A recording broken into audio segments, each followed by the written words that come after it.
Good morning, DJ and PK. It's 97.5, the KSL Sports Zone. Welcome in on a Monday morning, Thanksgiving week.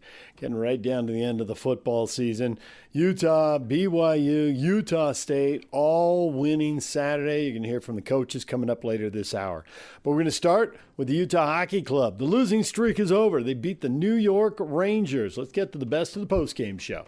DJ and PK, the Utah Mammoth beat the New York Rangers 3-2 at Delta Center on Saturday night. It was a game where Utah took a first-period lead, fell behind in the second, and won it in the third on Hockey Fights Cancer for the Huntsman Cancer Institute and the Huntsman Cancer Foundation. A special evening ends in 2 points for the Mammoth, who finished the evening at 11-8-3 and 6-2 and 1 at home as they ended Saturday night back in that playoff spot in the second wild card in the Western Conference. Nobody hotter on the Mammoth right now than J.J. Peterka. He's got 6 points in his last 6 games and 5 goals in his last 6 after he netted his 9th 10:08 into the first period. McBain zips it back up top. Schmidt opens fire and no goal, and it's in. They score. Utah muscles one across the goal line to take a 1-0 lead here in the first. Rangers tied it up. We were 1-1 after 20, and on to the second we went. Utah got the first 4 shots in the second, but it was New York taking a 2-1 lead. Artemi Panarin, now 5 goals against Utah in the NHL, the most that any skater has scored against Utah. Artemi Panarin, the breadman, and his 5. But it lasts for just 2 minutes and 26 seconds before Captain Clayton Keller picked up a puck, pushed it under the bar into the net, and it ultimately counted. Yamamoto right down the middle. Yamamoto fumbled it, and then Keller scored. No, it's off the pipe. Whoa. And the horn goes off here. I wonder if that was league initiated, Mike, of some sort. And you don't usually see that, Mike. The league telling the timekeeper, hey, hold the phone, sound the horn. 8:21 to go in the second. Clayton Keller has scored to tie the game at 2. And then in the third, Utah broke the tie. Nick DeSimone, who did not play in the first month of the season as Utah's extra defenseman, re-entered the lineup 2 weeks ago yesterday, and he scored a couple of big goals for the Mammoth. The first one spurred the comeback down 2-0 against Buffalo back on Wednesday, November 12th at Delta Center, and then on Saturday he'd get the game winner in the third period. Centering pass in front for Yamamoto. Slap shot, DeSimone. They score! Nick DeSimone pulls Utah in front, and it's 3-2. In between the pipes, Karel Vejmelka had a nice evening for Utah on Saturday. Veggie stopped 20 of 22 to improve to 9-5-2 on the season. Alexi Lafreniere shoots off the pads of Vejmelka. Rebound loose. It's still carrying around, and it bounces just wide. Vejmelka was scrambling in net. So Utah now 10-2 this year when they score 3 goals or more, as they did on Saturday night at Delta Center, holding on for the 1-goal victory, a 1-goal lead they held for the final 12:28 of regulation. Let's hear from head coach Andre Turdy from after the game on Saturday night. Saturday night against the Rangers, 2 points. What a beautiful night in Utah, eh? That's,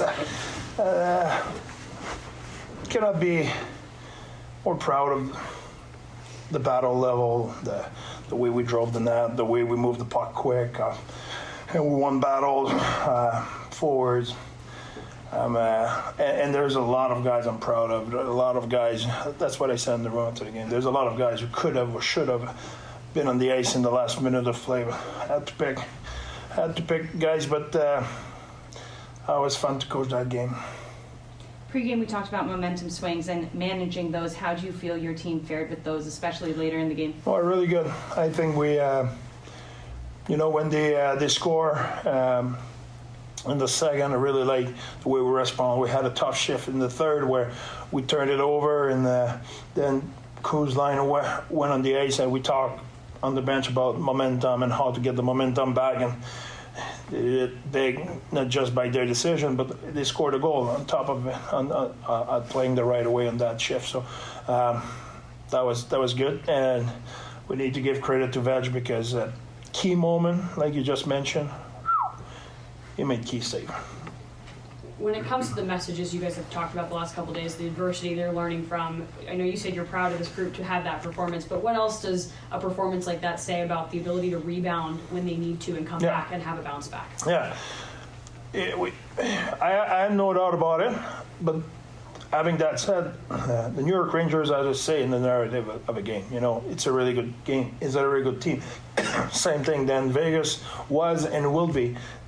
They have a say in what will happen on the ice. But what we could control, we did it with pride, with intensity, with focus, with determination. So it's good. I'm happy about the way we play, but at the same time, it's midnight rules. Great, celebrate, good job, but doesn't mean anything anymore. We just have 2 more points. We need to be ready for the next game in front of our fans against Vegas and have a bounce-back game. You said yesterday that the problem was the battles, in front of the net, in the corners, whatever it may be. Do you think that was the difference in tonight's game? Absolutely, it was. Well, how did we score the first goal? That's exactly that way. How did we score the third goal? That's exactly that way. You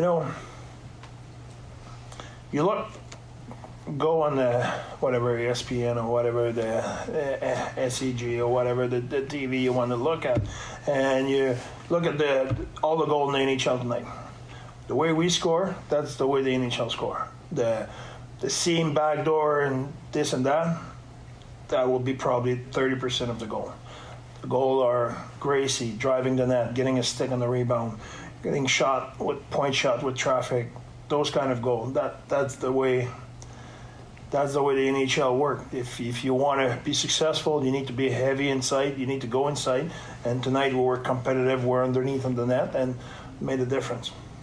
Well, J.J. Peterka's a goal scorer, 27 goals last year in Buffalo, 28 the year before that, and up to 9 now on Utah, which is tied with Logan Cooley and second on the team behind Nick Schmaltz and his 10. But J.J. Peterka is coming hot for that team lead in goals, and we heard from J.J. after the game. Nick DeSimone on the bench just called this a bounce-back game. How would you characterize the performance you guys had tonight? Yeah, I think just a good team effort throughout the whole game. Even when we went down tonight, we just kind of found a way to get back in the game and just kind of like sticking to the game plan. Net front presence seemed to be a big emphasis and theme tonight. Can you explain a little bit of the mindset going in and what you guys were looking to accomplish with that? Just competing harder. I think that was kind of like the message over the last couple of days. We kind of got a little away with that for the last couple of games, and I think today we did a much better job just getting in shooting lane, getting a screen, getting second chances, so that kind of like gave us the win. Karel Vejmelka, really big saves, especially there at the end. What do you see of him tonight? Yeah, I think just super consistent game. Huge saves, I think, also in the third there with like 4 rebounds, 5 rebounds. Kept us in the game the whole game, and we did our job on the other side. After that high-event first period that saw shots 13-12 in favor of the Mammoth, Utah outshot the Rangers 21-10. The rest of the game, they didn't have a power play on Saturday night, and they held New York to just 2 power play situations, killing a big penalty in the third period with the 1-goal lead. Utah now has not allowed a 5-on-4 power play goal in 12 straight games. The Rangers came into the game 7 for the last 17, hottest power play in the NHL since November 8th. Let's hear from Nick DeSimone after that game-winning goal for the Mammoth on Saturday night. What's your season been like, the journey for you? How have you been able to stay ready for big moments like this? Yeah, I mean, it's just my job to be ready, whether I'm playing or not playing. Just being in a good mood and being grateful for every day and showing up. And, if I'm playing, just try to do what I can to help. How big was Veggie's save there in the third period that helped kind of springboard your opportunity to score? Yeah, he had a few of them. He was great all night, and obviously, we love playing in front of him, and we know what he's capable of, making those big saves. So, yeah, it's fun to watch. I know you like to bring stability, obviously, now that you're in the lineup kind of consistently, but does the confidence build with each game for you personally? Yeah, I think I mean, I think I have a lot of personal belief, and that's been through experience and over the years. But yeah, anytime you can kind of get in a rhythm, and play with great partners. Any D in our core is great to play with. So that gives me a lot of confidence as well. So just trying to go out and play my game and have some fun with it. Is the game-winning goal the best birthday present you've ever had? Yeah. I don't know. It's a great question. I'd probably have to say something my wife got me. Can't think of that right now, but. And we're going to do it all again coming up tonight, and we're going to do it against Vegas, 7 o'clock at Delta Center. Second meeting in 5 days between the Mammoth and the Vegas Golden Knights. Most disappointing, most frustrating game of the season on Thursday, and a 4-1 Vegas win. Utah was disappointed about that one. Went back to work Friday at practice, got back to work Saturday, and looking to get redemption against the Golden Knights at Delta Center coming up tonight. 7 o'clock face-off. We'll be on the air 6 o'clock on Hockey Night in Utah right here on the KSL Sports Zone. And as always, we invite you to join Mike Folta and myself from Mammoth Daily, wherever you get your podcasts, Monday through Friday, Apple, Spotify, on the Utah Mammoth YouTube page, on SEG Plus as well. We're with you 30 minutes every day, giving you all of your exclusive Utah Mammoth content from your radio broadcast team. It's our Monday morning power play today on the show. Tomorrow, our Tuesday mailbag. So we'll see you at Delta Center tonight or here on the radio, and talk to you, as always, whenever works for you on Mammoth Daily. There is the best of the postgame show. When we come back, the Utah Jazz, exactly what most of you wanted. A close, representable loss to the Los Angeles Lakers. Nothing to jeopardize that draft pick, but team competed, kept it close. We'll get to that coming up. Good morning, DJ and PK. It's 97.5, the KSL Sports Zone. Well, the Utah Jazz battled with the Lakers, had a chance, but couldn't get a good shot at the end and lost the game 108-106. Let's get to the best of the postgame show. The Utah Jazz come up just short last night against the LA Lakers. They lose 108-106. It's your Jazz recap here on DJ and PK. Jake Scott with you. Tough game. The Jazz kept it close. They made a run at the end, brought it to within one. Controversial last possession. Keontae George was held, went to the ground before the ball was inbounded. Svi inbounds it to Nurk. Nurk hands it to Keontae, who takes a super contested corner three that does not go down, and the Jazz come up just short against the Los Angeles Lakers. Let's get to the postgame sound and Jazz head coach Will Hardy. Really proud of the team's fight. I thought defensively, for the most part tonight, we executed really well. Free throws defensively hurt us in the second half. They shot 24 of them in the half. But overall, I was really pleased with the team's focus and competitiveness on that side of the ball. Offensively, we struggled to make shots. As a team, I think we got some good looks that we just didn't make. But proud of the team's fight. I think coming down the stretch, a lot of big plays were made. A lot of good reads were made. And it just wasn't enough to get the win. It seemed to me like you guys had some good one-on-one defense against LeBron and Luka, and especially some late possessions there. What were you seeing on those plays? And especially from a variety of defenders. Yeah, I thought we did a good job of our body position, not giving those guys angles. They're big and strong, and so if they get an angle on you, it's hard to keep them in front. Did a good job of not fouling. I thought our shift defenders did a good job of showing a crowd. I thought the play where I think it was Lowry was guarding Luka in the high quadrant, but LeBron had the ball on Keontae. Lowry showed a great shift and closed back out and made Luka sort of shot fake before he shot. I guess technically it's a catch and shoot, but there was a shot fake in there. So possessions like that, I think, stand out. Ace obviously had great hands on his last isolation defense. I think a lot of it is the body position, the fighting early, not letting them just walk us down, making them work to get the ball low. So I think that's definitely a step in the right direction. And on that last play, just what did you see unfold? It appeared to me that Keontae got fouled before the ball came in. That's not how it went. We had an extra timeout. It's loud. I yelled timeout twice while the ball was in, but again, like, that's not, once it was in and Keontae got it and shot, like, it just is what it is. That happened in 2.2 seconds. He gets the shot off. So yeah, I mean, it's a tough moment because it ends up being a scramble once Keontae hits the ground. But I think to get ourselves in that position, we did a lot of good things. I thought the possession where we didn't call timeout and we went on the run, I thought Lowry got a great look right there at the top of the key. So I think there were a lot of good things that our team did to put ourselves in position to win, and it just didn't go our way. The second most minutes Ace has played, like 10 seconds or so. What are you getting more comfortable with how you're using him? Yeah, I mean, I thought his ability to beat his own guy was helpful. I also thought that just his length defensively was good. When he did a good job with his body and made them shoot over the top, that's when his ability to contest and use his length stands out. Ace is also, an underrated rebounder. We knew we were going to need to get some stops down the stretch and finish it with a rebound. They were being really physical offensively, and so I felt like there were going to be some late clock moments where we were going to need people to just sort of make a play, and I think that's a strength for Ace. That is Jazz head coach Will Hardy. Let's now move on to Keontae George. It was pretty tremendous to make this comeback, but I know it didn't come out how you guys wanted, but what did you like about that fight? I mean, like you said, we stayed in a fight, understood how we wanted to play.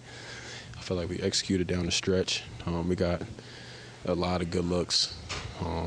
We was getting to the paint, we was getting downhill, like we was playing Jazz basketball. So that's what got us in the game, honestly. Obviously, Ace had some big moments on offense tonight, but some defensive stops too, especially late in the game. What are you learning about him every single game? I mean, he got a lot of things in his toolbox. He got length, size. I mean, he has the ability to slide his feet, and I feel like he can guard, a lot of positions. So that's why I feel like he's versatile on that end. And then as far as offensively, I saw it tonight, getting us extra possessions, getting on the rim, crashing the glass. So Ace is he's coming into his own, and he's understanding, how he impacts the game. And then, at the end of the day, I tell him all the time, just be yourself, be the Ace that we all know. So he's starting to figure it out, and y'all starting to see it come into fruition for sure. Can you walk us through kind of what developed on that last possession? Obviously just tried to go get the ball, and we ended up getting not a great look, but at least we got a shot off. At the end of the day, you don't want to put the game in the ref's hands, and there's a lot of things in the first half that we could have controlled, and you seen the second half where we made a push. So if we can put two halves together, we don't put ourselves in that situation at all. You had a one-on-one defensive play, ISO against LeBron too, late at the game, and kind of forced him to take that tough shot. Has your approach to those moments kind of changed in this year compared to maybe in the past? For sure. I don't know if y'all can remember, but my rookie year, I think, he was trying to hunt me down the stretch, and I had went up to Will and was just asking, like, you want me to hedge and get back? Or he was just like, nah, you got to switch. You don't want to be one of those guys where we got to schematically make you hedge on certain people. He wanted me to be able to guard, and, at the time, I'm young, you don't see things like that. But now, like you said, guarding the best player to ever touch the basketball and, get a stop down the stretch like that is, obviously it shows the work that I put in and the trust that Will had in me back then. And, obviously I didn't see where it could go, but, now just, that moment, I'll be able to look at the film and watch that and know, down the stretch I'm able to, play both sides of the ball. Do you think that last year, even the year before, maybe you're more mad about what was potentially a foul from Marcus Smart than you are now? Because it sounds like now you're kind of reflecting on, like, well, if we played like it in the first half.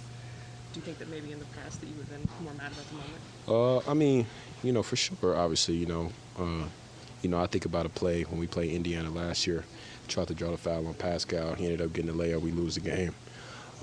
So from that point on, I've just decided to just, things like that, you got to let it go. Like I said, you don't want to put the game in the ref's hands. And so during that moment, just wanted to be strong. And, obviously a little frustrated that we lost the game. But at the end of the day, like you said, we can look back and, if we put two halves together, we don't put ourselves in that situation at all. So, I'm not mad at whatever the last play was or whatever it was. I'm more so mad at myself and our group, for taking, 24 minutes to pick it up. Beyond the last possession, how did you feel about the looks that you got down the stretch? I feel like for the most part, I got good looks. Lowry down the stretch came along. Kudos to him. He stayed in the game. Like, he could have easily fell out. And, he hit the big-time three, getting to the rim. So I think all five guys on the floor were getting, phenomenal looks. And that's why we were able to, come back and, put ourselves in a position to win. You guys just see OKC, see the Lakers again tonight, and now you have the Warriors tomorrow. What are you liking about your team's ability to just keep hammering away with these tough opponents? We ain't scared of nobody. I try to tell the guys all the time, like, we in the NBA too. Like, Will says it all the time, like, the NBA is fun. We get to play, multiple guys that people talk about on television and in the media, and we get a chance to compete and, put ourselves out there. So, it's nothing but fun. We're grateful for every moment we get to step on the floor, no matter who's on the opposite side. So, we just been obviously taking it day by day, but to see, to be honest, we were getting our heads kicked off. So the fact that we fighting every single night, it's fun basketball. But obviously, we still want to win games. So we just got to figure out, how to get over the hump. There you go. That's Keontae George. 27 points last night for Keontae, 10 of 23 shooting, 4 of 10 from 3. Also added 8 assists, but the Jazz fall to the Lakers 108-106. Next up for the Jazz, they take on the Golden State Warriors in San Francisco tonight. That game will tip off at 8 o'clock. Pregame coverage begins at 7. All right, there's the best of the postgame show as the Jazz lose to the Lakers. A reminder to join Hans and Scotty at Tim Dahle Nissan Southtown tomorrow from noon to 3 at 11155 South Jordan Gateway in South Jordan. Tim Dahle, home of the Forever Warranty. When we come back, the football coaches speak after victory. That's next. Stay with us. Good morning, DJ and PK. It's 97.5, the KSL Sports Zone. Well, it's a good weekend for the Utes, the Cougars, and the Aggies as they all won their games. Now, they didn't all get the help they needed, but hey, what are you going to do? Let's go in chronological order. Let's start with Utah. They won the 2 o'clock game. It's stretched until 6, 51-47, a wild comeback. Why was the run game so brutal? What did Kyle have to say at halftime? How did they get off the deck and come back? Here's Kyle Whittingham. Hope you enjoyed that one. That was one for the ages. I guess games like that come along every once in a great while, but so proud of our guys hanging in there. Got battered in the run game. If you'd have said we're going to give up nearly 500 yards rushing and win the game, I'd say you're crazy. That doesn't happen. And so just a great illustration of what determination and guts and never say die attitude can get you. And that just so happy for our seniors to be able to go out with a win, their last opportunity in Rice Eccles. Excuse me. When I think about our seniors, I get emotional, so I apologize. But it's just so awesome for them to be able to have that experience. Offense, great job. Continuing, first of all, we got down coming out of halftime. We're down 10. We scored two touchdowns right out of the gate, which put us in the lead for just a short period of time. Then of course we got behind again. One of the pivotal plays of the game, the 2-point conversion, where instead of them getting the 2 points, we intercept it and get so it's a 4-point reversal, which really made a difference there at the end, obviously, in the strategy. I thought Devin played a very good game. He had well over 300 yards of total. A lot of great individual efforts on offense. The offensive line played well again. We had 259 rushing, so that was a big deal.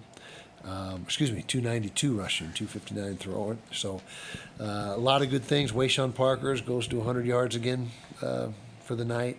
Creed Whitmore stepped in for RD. Ryan Davis went down, and Creed stepped in and did a nice job, caught 6 balls. So just so many things that are positive, but not a lot of positives on defense. We understand that, but we got the interception there at the end to seal it. So that was our lone takeaway of the evening. But just one of those games where stuff happens, and it's you can't script it. You couldn't make that up. And so just proud of our guys, and again, particularly grateful that our seniors could have the opportunity to win their last game here at Rice Eccles. Questions? Kyle, can you identify what went wrong with the rushing defense to give up that? You've never given it up was that. it was a power run game. Just a basic power play, and it was an A-gap power play where we'll start strong side and cut it back, and we continually didn't defend it the right way. We were out of square. We were losing gaps, and so obviously we didn't do a good enough job as coaches to getting them ready to play, especially that particular play. But it was. That one play did the majority of the damage. They just ran it over and over, and we just didn't do a good enough job as coaches. So that's on me. Kyle, what does Rice Eccles Stadium and this environment mean to you personally? Oh, it's incredible, and I did see a few fans leaving when I think we got down by 10 with not much time to go, and didn't like to see that, but I guess you can't blame them. But those fans that hung around, that was a special treat for them, and those fans that did hang around were as loud as a packed stadium at the end. That was deafening in there, and the Muss. Awesome, one of the best student sections in the country. Our band, just so many positives in Rice Eccles and the environment there, and we're fortunate to be able to have that kind of home field advantage. Kyle, you've talked a lot about just what Devin Dampier has meant to this team in terms of leadership. I think that was on display tonight. Just walk me through, from the sideline, just what was your emotions, what was running through your head when you saw him finally cross across the goal line for the eventually game-winning touchdown? Just that walk last me through score, that. it was surreal. I mean, first of all, when he popped that fourth and one, that was about a 60-yard run, 50, 60-yard run, and I thought he had scored on that, but it was just a moment that like I said, you can't even dream it up. I mean, it just happens, and just have to enjoy it. I mean, because you find yourself on the other end of those type of games too at times, and so just enjoy the good ones.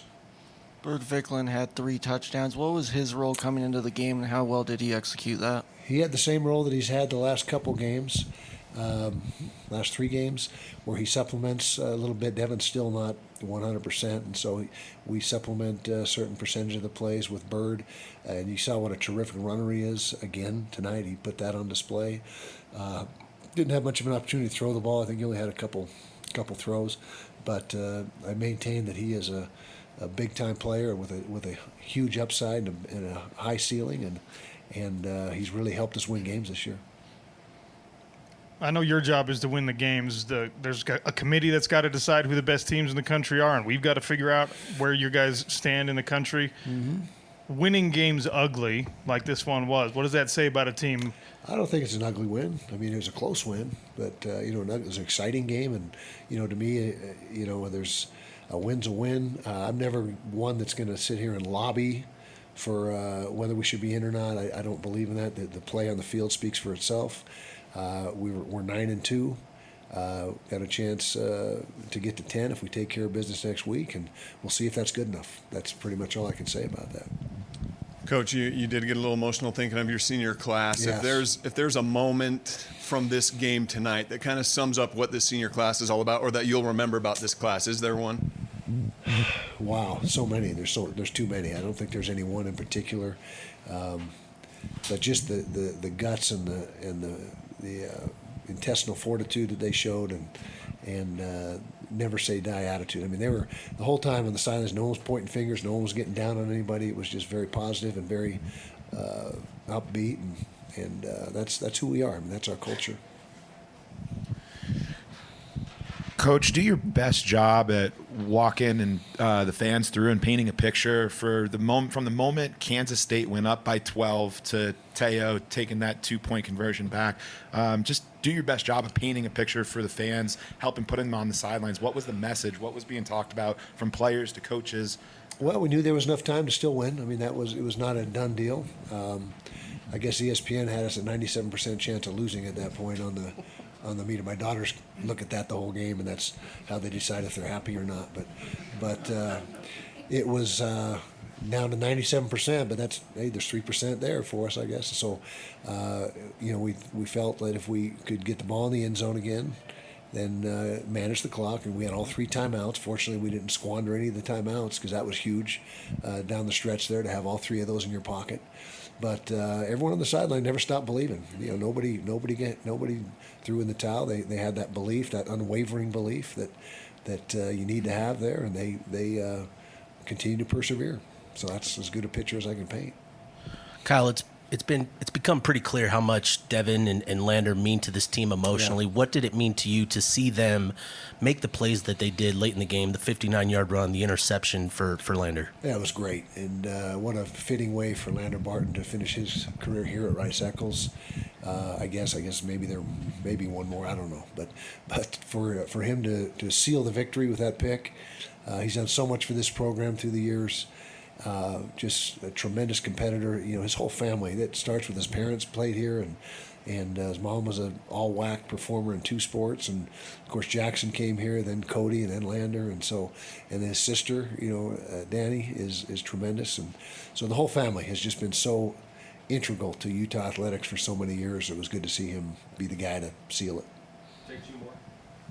Kyle, at halftime, there's a lot of different ways to play it. You encourage them, be angry, and fire them up. What did you say, and how did you say it? I lit into the defense pretty good. I said, that's not who we are. I mean, there's times to coddle, and there's times to, get after them. And I felt that was the time to do that, and that was my message. And they responded. They didn't flinch. They didn't hang their head. They got the message loud and clear. And not that we are as good as we needed to be in the second half either. I mean, we were at the end there, but we still were not who we usually are. But offense had been productive, and just telling them, hey, your job is to go out and score this first drive and cut the deficit to 3, and they did. In successive drives they scored, but the defense, they knew, they're smart kids, they understand, and got after the coaches too, because we weren't doing our best job coaching.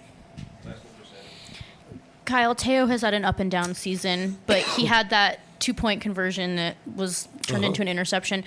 Can you just speak about how important that play in particular was for this game, and also how important it was for Teo, who has had such an up and down year? Yeah, and I would say when you say up and down, I think it was down the first half and it's been way up the second half. It hasn't been like a roller coaster. He just wasn't playing his best ball. He knew it. A lot of that's our fault. We had to, we put him down at strong safety for a period of time instead of free, that's really where he feels most comfortable. And about midway through the season, we said, hey, we're going to just put Teo back where he feels more comfortable, and he started to flourish from there. And so that's as much on us as it is on him. But the second half of the season, he's really played like he's capable of. That play, as I mentioned, was instrumental. If that play doesn't happen, it's probably a different outcome. In fact, if we didn't score on it, that would have changed the complexion of it. If we would have just defended it, still put us at a pretty good deficit. And so, like I said, that was a 4-point switch, and kept our hopes alive. Gave us a better chance. There's Kyle Whittingham after a wild 51-47 win over Kansas State. BYU able to grind out with a fantastic running game. They're able to grind out a 26-14 win over Cincinnati. A big road win. They now need to beat UCF at home, and they go to the Big 12 Conference title game. Here is the head coach, Kalani Sitake. Excited about the result, obviously. Proud of the guys, proud of the team.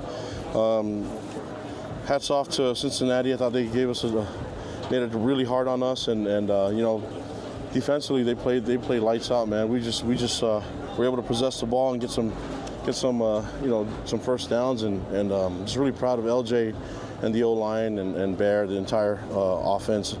Defensively, I'm proud of what they did too. We gave up some big plays, but we know what the mistakes were. Those are fixable. We can fix them by next week, and so All three phases, I'm really proud of the way they played. Wasn't perfect, but we'll take the result, and we'll keep learning, get better for next week. But we got a senior night coming up for us, or whenever. Do we know when the game is?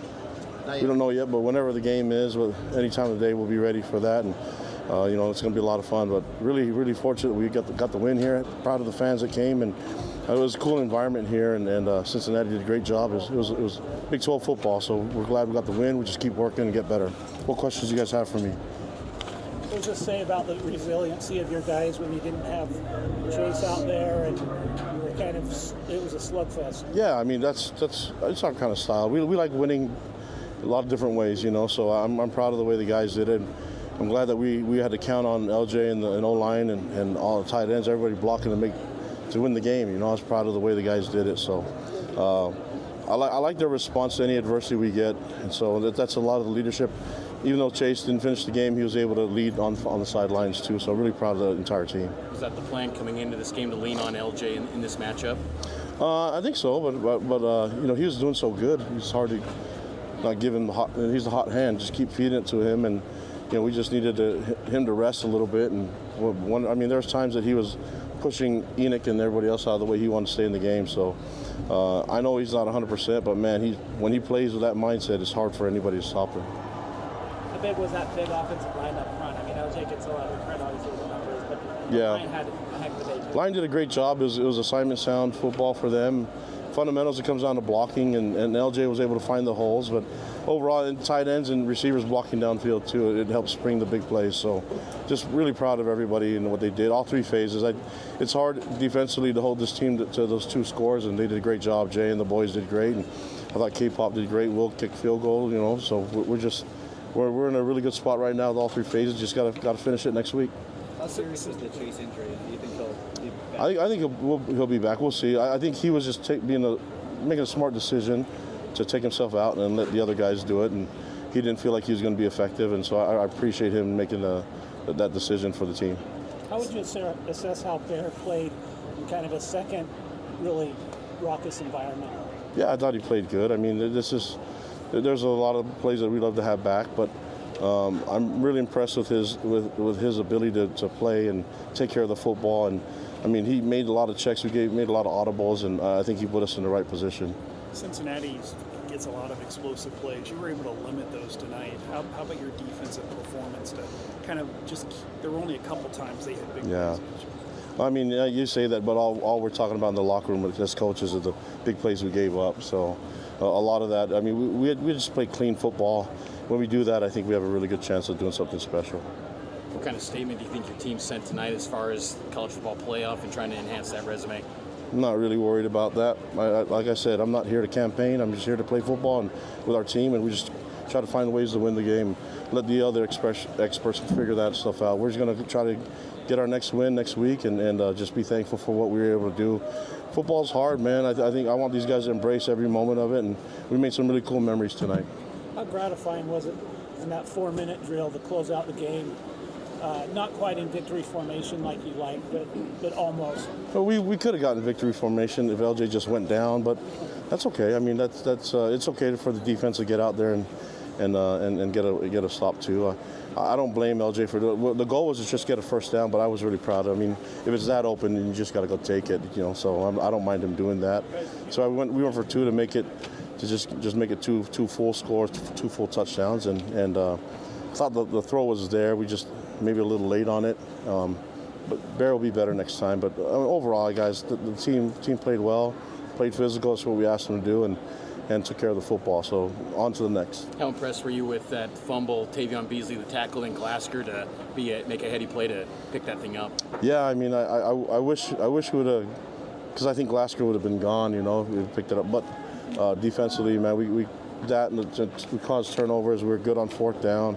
Keanu and JT were great up front, and the entire D-line did a great job. And so, I don't know what we held them to in rushing, but 87 yards is really good. And so, the guys are peaking at the right time. We just got to get the next one. I know you said you don't control what the playoff committee thinks or does, but how do you feel like your team stacks up against the other top teams in the country? We just like playing football, and so we've extended the season. We want to hang out together and play more football, and and we can do that next week by getting a win. Here's BYU football coach Kalani Sitake. And then in the late game, the last game of the night, it stretched to almost midnight. Utah State down 17-7 at the half of Fresno State. Could have just rolled over and gone 0 for the year on the road. Instead, 3 touchdowns. Defense pitches the shutout, and they bounce back to win 28-17. Very impressive. Here's Bronco after the win. Well, I attribute the adjustments to Coach McGivern and Coach Howell. Schematically, the message overall was just execute their way back into the game one play at a time. A couple of miscues on our part, offensively and defensively, led to the difference in the game. And we believed if we would play more consistently, we could carve our way back in, which is exactly what happened. But I don't think I've ever seen a tougher football player, a more resilient young man than our quarterback. He, in my opinion, just took over the game. I mean, run after run and first down after first down and delivering the football. And I mean, just a remarkable leader he is. And I just, it's absolutely my pleasure to be his coach. I mean, the defense played consistent the whole second half, and Bryson Barnes and the offense then just methodically just play after play after play ended up taking over the game. And I couldn't be more proud. Trailing at halftime on the road against a really good team, and then to carve our way back, to pull ahead and then seal the game. What a fitting tribute to who these kids have become from game one to now, and that I get to be with them now another game. And that's like the coolest thing and the best gift I could have. So thankful to be with them. You get the 3 and out immediately out of the locker room, and then you go on an 8-minute and 37-second 15-play drive to get that to a 3-point game. And then when you're down 17-14, Bryson on a 3rd and 13 zigzags his way right into your lap on your sideline to keep the drive alive that ended up in the Javen Jacobs 19-yard touchdown run. The complementary style of football in that second half is what you've been preaching all season long, and I thought what you've also talked about is you're trying to play harder, longer, and that certainly played its way out tonight, didn't it? It did, and the players, they knew that template, and they knew that model, and they knew that blueprint. And again, it doesn't work without our quarterback, but we've seen glimpses of it, and our defense just would not allow sustained drives in the second half, and they held their concentration to where there weren't any giant plays. And then offensively, we basically played Fresno style, meaning we drove the ball, we occupied clock, we scored touchdowns, and separated, which was. It was just exceptional to watch. I was so proud of these kids and this team, and just felt it was just a privilege to be with them. Down 17-14, and you get the ball inside your own 5-yard line, and you get the Miles Davis fumble. But perhaps the biggest play of this game is the Bronson Olival interception to get you guys the ball back, and then you go on another 13-play, 80-yard drive to take the lead. And talk about the plays being made on that defensive side. It's 3 weeks in a row. You can just feel it developing and blossoming to where they're not only carrying their side of the ball, but they're influencing and determining outcome. And when you have a chance and have to make it not only a stop, I mean, we would have been thrilled with just a field goal stop there, but to have no points and also get the ball back, what a critical play. And Bronson just seemed to be able to kind of find his way into making those type of plays most of the year, but just super excited for him. Questions from other media? Coach, this is Jason Walker with Cache Valley Daily.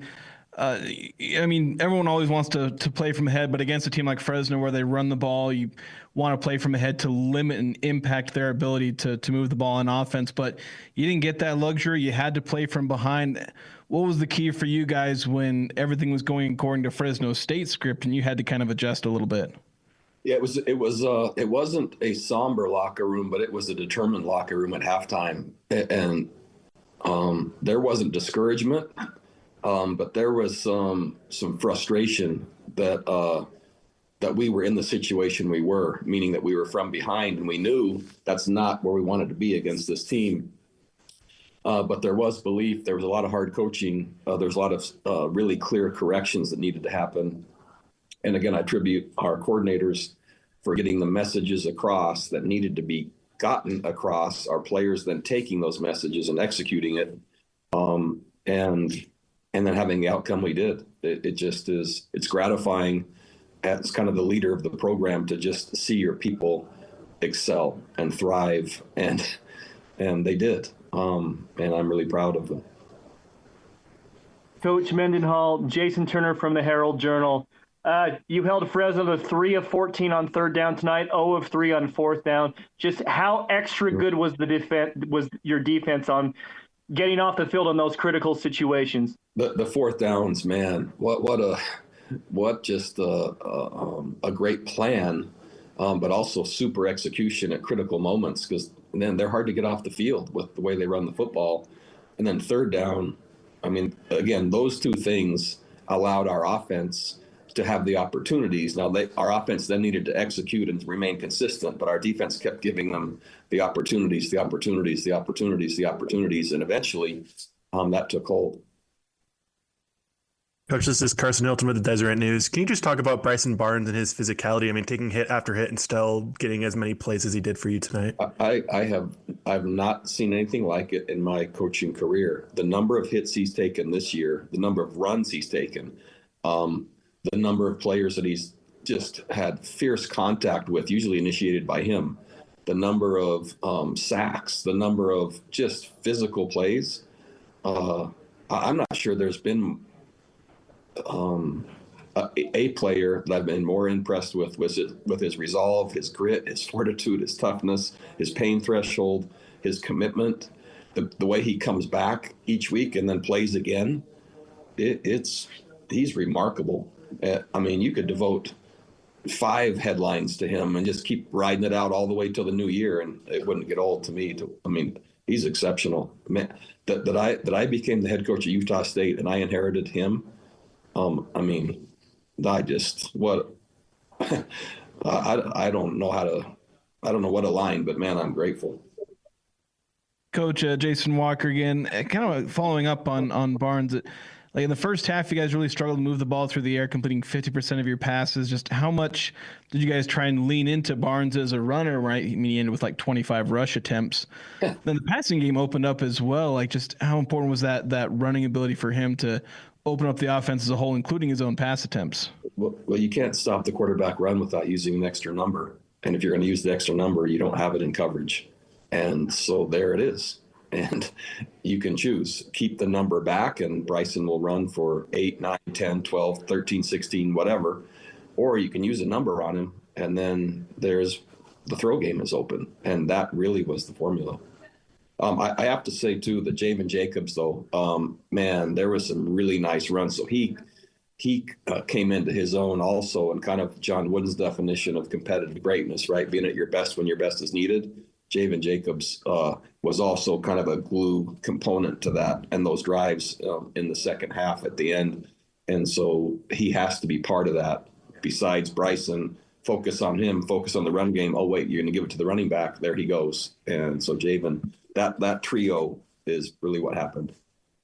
Coach Mark Greenwood with the Utah Statesman. Kind of similar line of questioning, but a lot of the Mountain West Player of the Year awards are team-based and take into consideration a lot of the records and things. But if you were to weigh in on the Offensive Player of the Year between Bryson Barnes and some of the other top quarterbacks, just what would you say about that? It's Bryson Barnes every day, all day, every vote.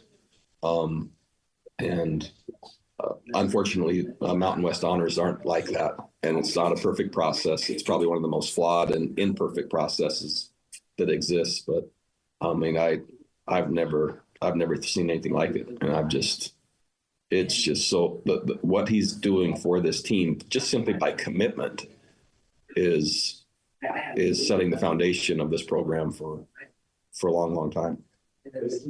Chris, this is Chris Hilton with. Sorry, go ahead, Jason. Okay, thanks, man. I just wanted to ask you, how poised has Anthony Garcia been on so many of these trick plays this year? He had 2 really big ones today. Yeah, so Coach McGivern is a master in terms of deception and tricks, and just seems like every time AG gets the ball, he throws a touchdown or catches a touchdown or runs a reverse for a touchdown. And it's not like when the opponent sees him out there, they don't know something's coming. And yet the something works, and it keeps working. And so the play design exceptional, but he, just all the way going back to the swinging gate play versus UTEP and him hurdling over all the players. Like now it's another couple tonight. And so he just seems to do it every week. Coach, what was the conversation like after last week's loss to UNLV, one of the most brutal this program's had in a while, and just come into today and have that kind of gritty win that you just barely missed out on last week? Yeah, it was just realistic because we believed that we outplayed UNLV in so many areas. We actually gained momentum because of the loss. It stung, and it won't ever go away. I mean, there's a scar in there somewhere in all of us for that.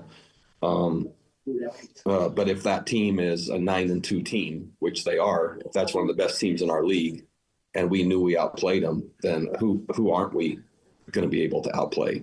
And so there was some momentum and a reference there that was taken forward. Besides the frustration and the disappointment that we didn't win in a game that we thought we outplayed them. Coach Mark Greenwood again, kind of along with that, you took quite a bit longer to get to this after today's game than typical. Just what was kind of the conversation and the emotion and things going on in the locker room after the game that kind of delayed that, and what was that looking like? Yeah, I didn't want to come. Doug dragged me. I love being with my team. They're amazing, and to see them happy is the greatest reward for any parent or coach. And there's lots of smiles, and there's lots of tears, and there's lots of I love yous, and there's lots of hugs, and that's quite a contrast from just everyday life. And yeah, when you have a chance to be in that environment and soak it up with people you care about and love, no offense to you guys, but I wish I was still in there. All right, there's Bronco Mendenhall. When we come back, what is trending? The headlines are next. It's time to get your morning started with the news you need to know. News update. This is what's trending with DJ and PK. Hashtag NFL.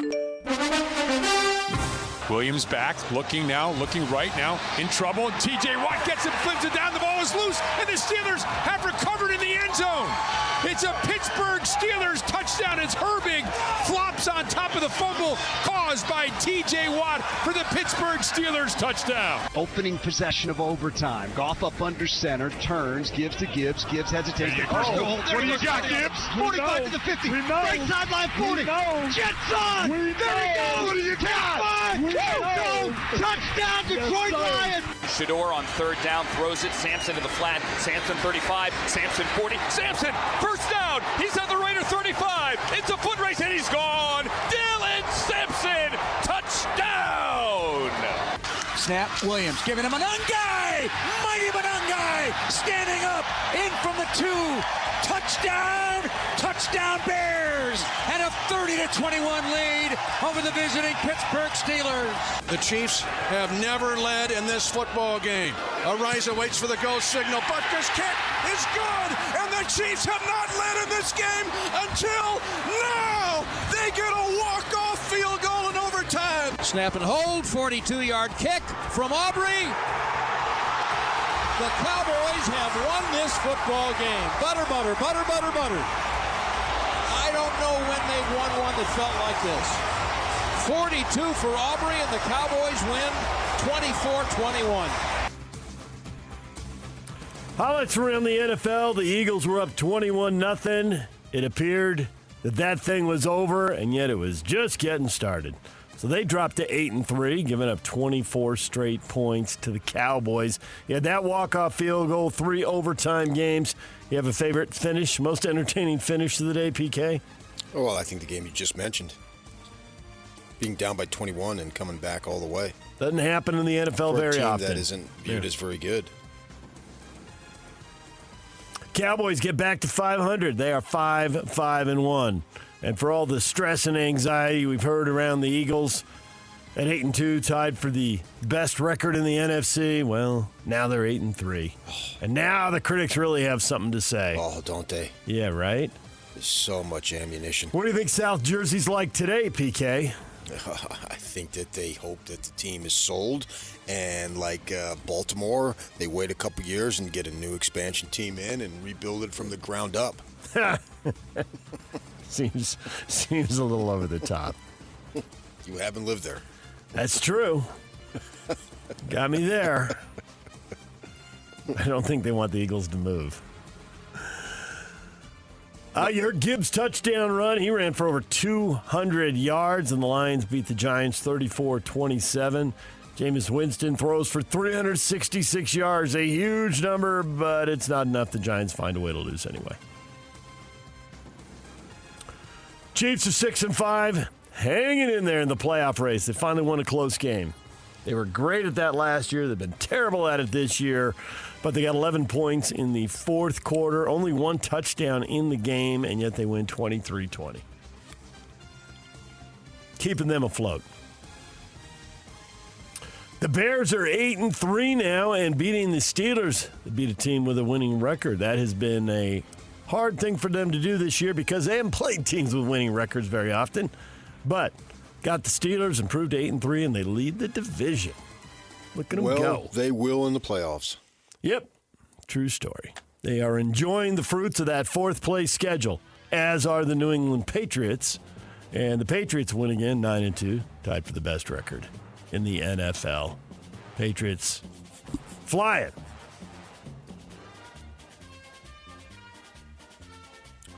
Do you think the Ravens, was that a depressing win, or hey, it's 5 in a row, who cares? Or is the struggle was real to get past the Jets? They eventually did 23-10. I mean, it's the NFL. There's no such thing as style points or any of that stuff. It doesn't matter. Only thing that matters is winning and losing. Rams won with style points, up 31-7 at the half. They're basically unstoppable. The only thing that stopped the Rams' offense was the Rams' defense.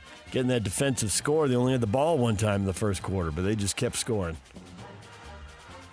Blow that thing wide open and beat the Bucs, who are 6-5 themselves. DJ and PK.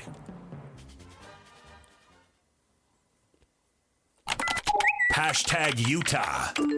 Avery Johnson in the pistol. Sends a man in motion. He'll hand it off, and this is Joe Jackson. 25, 30, 35, 40, 45, 50, to the 40. Near side 30, to the 20, 10, 5. Touchdown, Kansas State. Joe Jackson, an 80-yard run with 1:17 to go in the half. Kansas State going for two.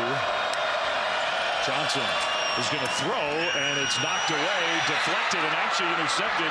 There is a penalty flag. Returnable, and here goes Utah. Taylor Johnson. Avery Johnson trying to catch him. Taylor Johnson angling, and he's going to go all the way. Inside the one for Utah. Parker and Dampier. Parker in motion. Dampier keeps it. Dampier, touchdown, Utah! The Utes didn't see any of that coming.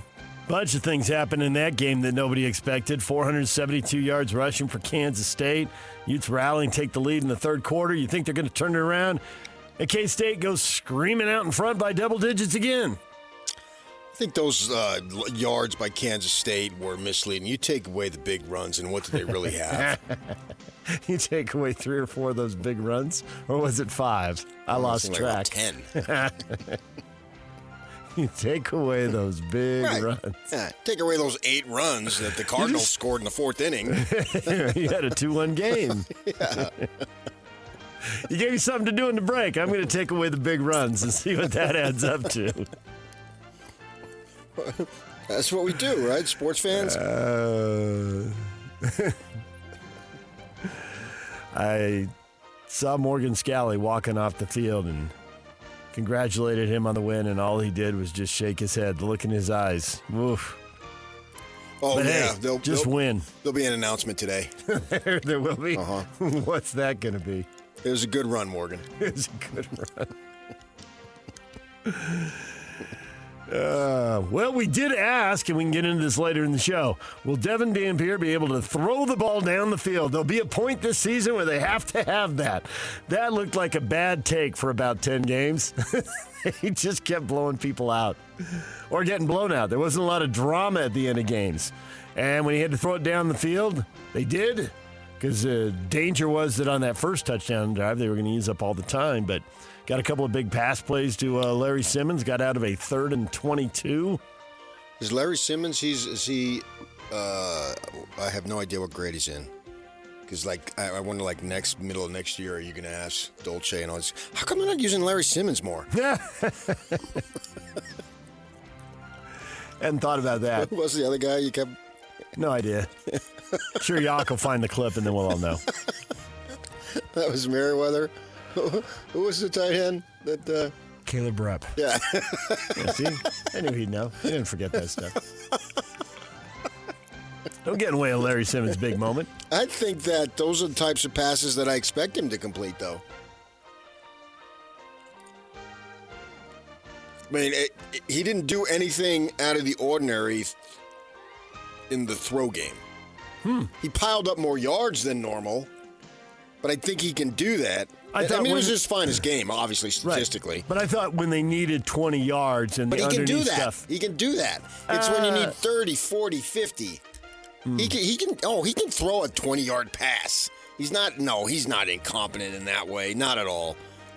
I'm taking nothing away from him. I don't think the 20-yard pass is a 20-yard pass by the time you drop back. He can throw the ball 20 yards. And you throw it deep in the end zone and you throw it to the sideline. That ball was in the air a long time. And it was on the money. Outside shoulder, away from the defender, in stride. I think he can do it. Yeah. Well, obviously he did. I don't know that that's going to be his calling card, but I think he can.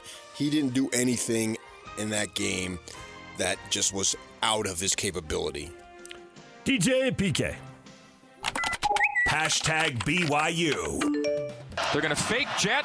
Bear's going to keep up the middle into the end zone. Touchdown. Bear Bachmeier sets a new BYU quarterback single-season touchdown rushing record with his 11th score of the year. Get two hands on it or take it into the end zone.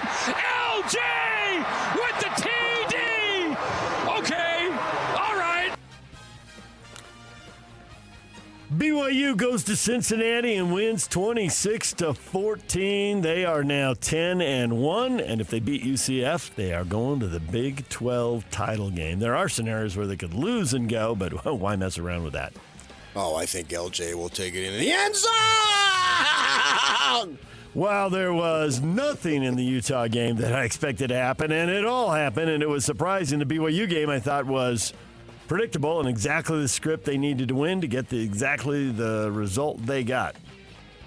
Found the ball on the ground, trust in Jay Hill's defense, and you look up and it's 26-14 and it's over. Okay. DJ and PK. Hashtag Utah State. Utah State, two completely different games, down 17-7 at the half in Fresno. Everything going the Bulldogs' way, and the Aggies dominate the second half. 3 straight touchdowns, 21-zip in the second half. They win 28-17, and, man, talk about getting on one guy's shoulders and riding. It was Bryson Barnes throwing, Bryson Barnes running and running and running and throwing and running a few more times. Whatever limitations they had as far as how much they thought they could use him, and we talked to Bronco about going away from him in overtime at UNLV. They never went away from him against Fresno State. They rode that guy all the way to victory. Learn from your mistakes. Yeah, there it is. Do it differently and just let him do his thing. And Bryson Barnes ends up running 23 times for 113 yards. That's a lot of carries. So now they're bowl eligible, 6-5, and they got Boise State at home to wrap up the regular season on Friday. DJ and PK. Hashtag college football. Back with a snap, he throws. No, he's going to be hit. Oh, pick off. Oh, on his way with an interception up the sideline. Running at the 50, the 45, the 40. The ball is pulled in, and that's going to be a pick six for the Panthers. Manning back to pass. Plenty of time. Throws downfield. It's a wide-open Livingston. Catches it at the 10. Waltzes into the end zone. It was Livingston throwing to Manning earlier. Now Manning returns it 54 yards for the Texas touchdown. Kick away. Nice one. Going to be returnable. Benson from the 16. Left side. Got room. 30. Speed to the 40. Sideline 50. Sideline 40 the other way. He might go. He will. Go away. Touchdown. Malik Benson. 84 yards. yards, and Oregon is back on top. Highlights from college football. Oregon beating USC in a weekend when the favorites and the highly ranked teams won. USC was the highest ranked team to get beaten. Number 15 Trojans going to play Oregon, and they're playing a top 10 team on the road. Hung in there for a while, but got beat 42-27. It was a fairly predictable day of college football right there, PK. Yeah, I mean, Oregon's ranked in the top 10. We have no idea if they're a top 10 team. I mean, that's their best win. Finally, they get something that you can point to. They are 10-1. And they've beaten a lot of middle-of-the-road and bottom feeders in the Big Ten. Yeah, they kept the rivalry game with Oregon State on their schedule, and there's nothing to that. Oregon State's a mess. They've beaten no teams that are any better than what BYU's beaten. But they're in the Big Ten, so they're number 7. Yeah, but they had their rep was established long before the Big Ten. Yep. You can't claim Big Ten on that one. Walking into the Big Ten and winning it year number 1.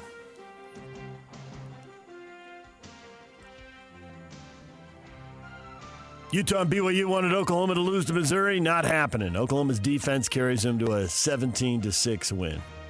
And Notre Dame 70-7 over Syracuse. So no help coming as all the big dogs win. Coach is getting fired, though. Cal let Justin Wilcox go after 9 years. Nick Rolovich is the interim head coach. Florida State announced that Mike Norvell will return next season, despite a 5-6 campaign. So he's back. Just too much money to let him go, I guess. And former Baylor coach Art Briles has been hired by Division II Eastern New Mexico as their head coach. DJ and PK. Hashtag Utah Jazz. It appeared to me that Keontae got fouled before the ball came in. That's not how it went. We had an extra timeout. It's loud. I yelled timeout twice while the ball was in, but once it was in and Keontae got it and shot, like, it just is what it is. That happens in 2.2 seconds. He gets the shot off. So yeah, I mean, it's a tough moment because it ends up being a scramble once Keontae hits the ground. To get ourselves in that position, we did a lot of good things. I thought the possession where we didn't call timeout and we went on the run, I thought Lowry got a great look right there at the top of the key. So I think there were a lot of good things that our team did to put ourselves in position to win, and it just didn't go our way. Jazz lose twice over the weekend, blown out by Oklahoma City, 144-112 on Friday, and then they lose to the Lakers last night, 108-106. Doncic with 33 points. The Jazz with a late rally when they were down double digits and looked like it was all slipping away.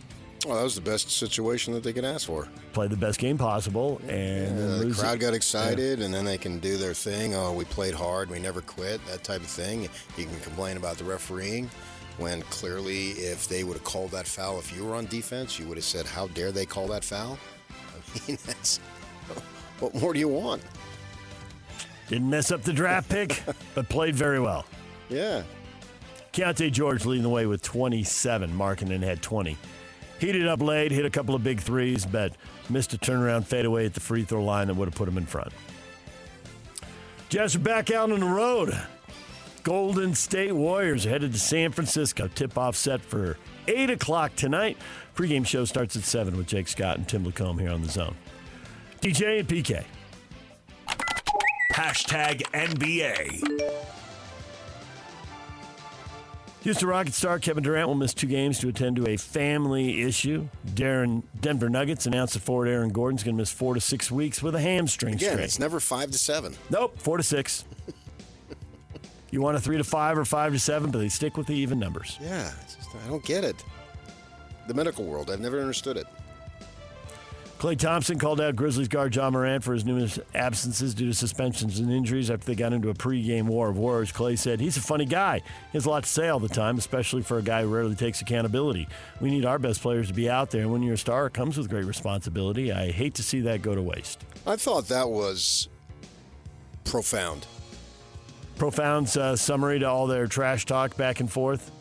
Klay Thompson analyzing the situation, the trash talk, whatever, but analyzing John Morant. Yeah. Now, here's a kid with enormous individual athletic ability and has star ability. Yep. But all these things are getting in the way. Yep. We need our best players to be out there, right? He's talking from the league perspective. Right.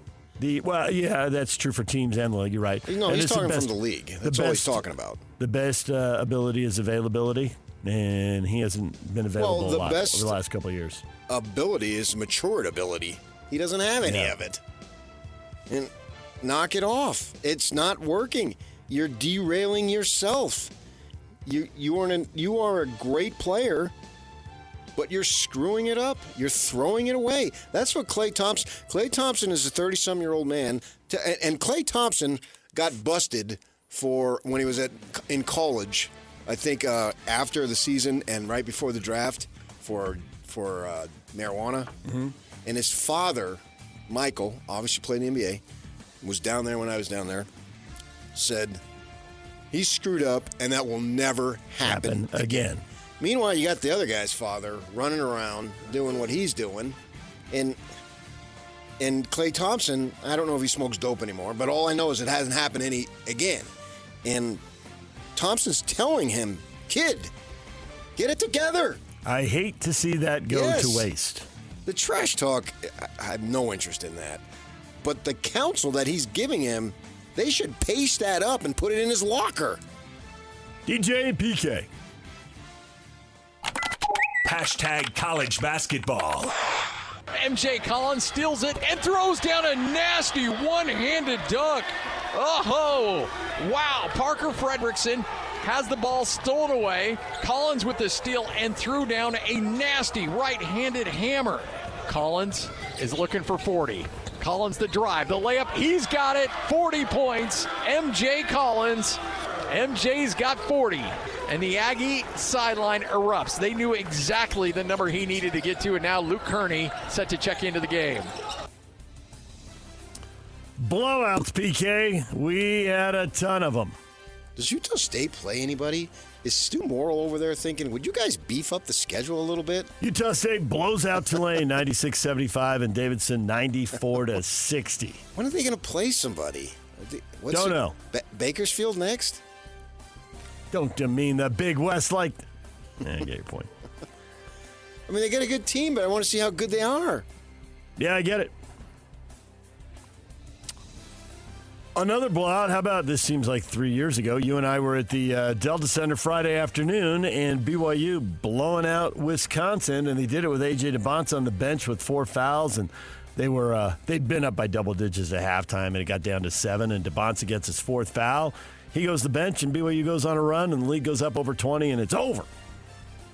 Yeah, Saunders was awesome, man. Just hitting shots all over the place and driving, taking the ball to the basket. He's like, okay, I felt like it was last year. DeBonce is on the bench. This is my team again. Yep. I can quit deferring and just take over. Yeah, it was a nice win for him. And Wisconsin had nothing. Had no answers. Yeah. Struggled to shoot it.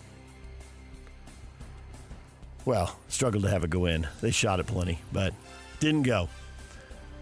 DJ and PK. Hashtag Major League Baseball. Korean slugger Sung Moon Song is being posted by the KBO to come to MLB. First baseman, third baseman. You just got to have global scouts these days, PK. This is of course you do. This is the NBA all over again. Yeah, I can remember 5 years ago, late at night, watching the Korean Baseball League when people decided we couldn't do anything over here. We were breaking it down on the show. Yeah. First league back. Yeah. Yep. And I just wanted to get a feel for it. Yeah. Because I'd never seen it on television. And obviously these kids can play baseball, some of them the best players. It's no longer a surprise. Now, we've had a number of Koreans. Dodger, they had a pitcher from Korea. Jungle Park? Yeah, he grooved one for Cal Ripken in the All-Star game on Cal's last year. Let me tee one up for you. Remember that one? Yeah, I do. Yeah. Fastball down the middle. Right. About belt high. Right. And he hit it out. Middle third of the plate. Yeah. If you can't hit this out, I can't help you. Yeah. So, I mean, we've had, there is a little bit of a history there. Not as much as the Japanese league, but maybe this kid is a player. DJ PK. Hashtag golf. Sammy Valimaki wins the RSM Classic 23 under. Zach Blair tied for 7th at 18 under. Patrick Fishburne tied for 34th at 14 under. Got to pick up the money and the points while you can, PK. Top 10 finish for Zach Blair. Good work. Hey, money's money, man. Yep. DJ and PK. Hashtag NHL. McBain zips it back up top. Schmidt opens fire, and no goal, and it's in. They score. Utah muscles one across the goal line to take a 1-0 lead here in the first. Centering pass in front for Yamamoto. Slap shot, DeSimone. They score! Nick DeSimone pulls Utah in front, and it's 3-2. The Mammoth get 3 goals and they win. The losing streak is over. They had a lot of games where they can only score twice. They get the win 3-2. Third period goal to Nick DeSimone to win the game and snap the 2-2 tie. J.J. Paterka and Clayton Keller also scoring. And the Mammoth get the win. They're back in action tonight. Vegas Golden Knights back at the Delta Center. Puck drop at 7 o'clock. Pre-game 6 o'clock. The Mammoth will be on 1280 The Zone, and the Jazz will be on 97.5 The Zone tonight. What is Trending is brought to you by Shamrock Plumbing. There's no job too big or too small. Get the personal touch with Shamrock Plumbing. Coming up, Bronco Mendenhall joins us at 8:30. Shehan Jeyarajah joins us at 9 o'clock to talk college football. The question of the day, hot takes or toast, coming up next. It's game week for the Cougars, and the KSL Sports Zone is getting you ready for kickoff. The Cougars look to punch their ticket to the Big 12 title game as they wrap up the regular season at home against UCF. Listen all week long for the best coverage of Cougar football and your chance to win tickets to the game. Then catch College Football Saturday with a postgame show immediately following the game on KSLSports.com. Your home for the best coverage of BYU football is live on air, online, and on the KSL Sports app. This is 97.5, the KSL Sports Zone. Don't miss your chance to win big every week on the KSL Sports Zone. This week, win tickets to Nate Bargatze and his Big Dumb Eyes World Tour at the Delta Center December 4th, 5th, and 6th. Great seats still available at SeatGeek.com. Listen to the KSL Sports Zone all day Wednesday for your chance to win. All right, time for all the comments and all the... We got a ton of them, PK. The Utes, a comeback for the ages to stun Kansas State. How nuts was that game?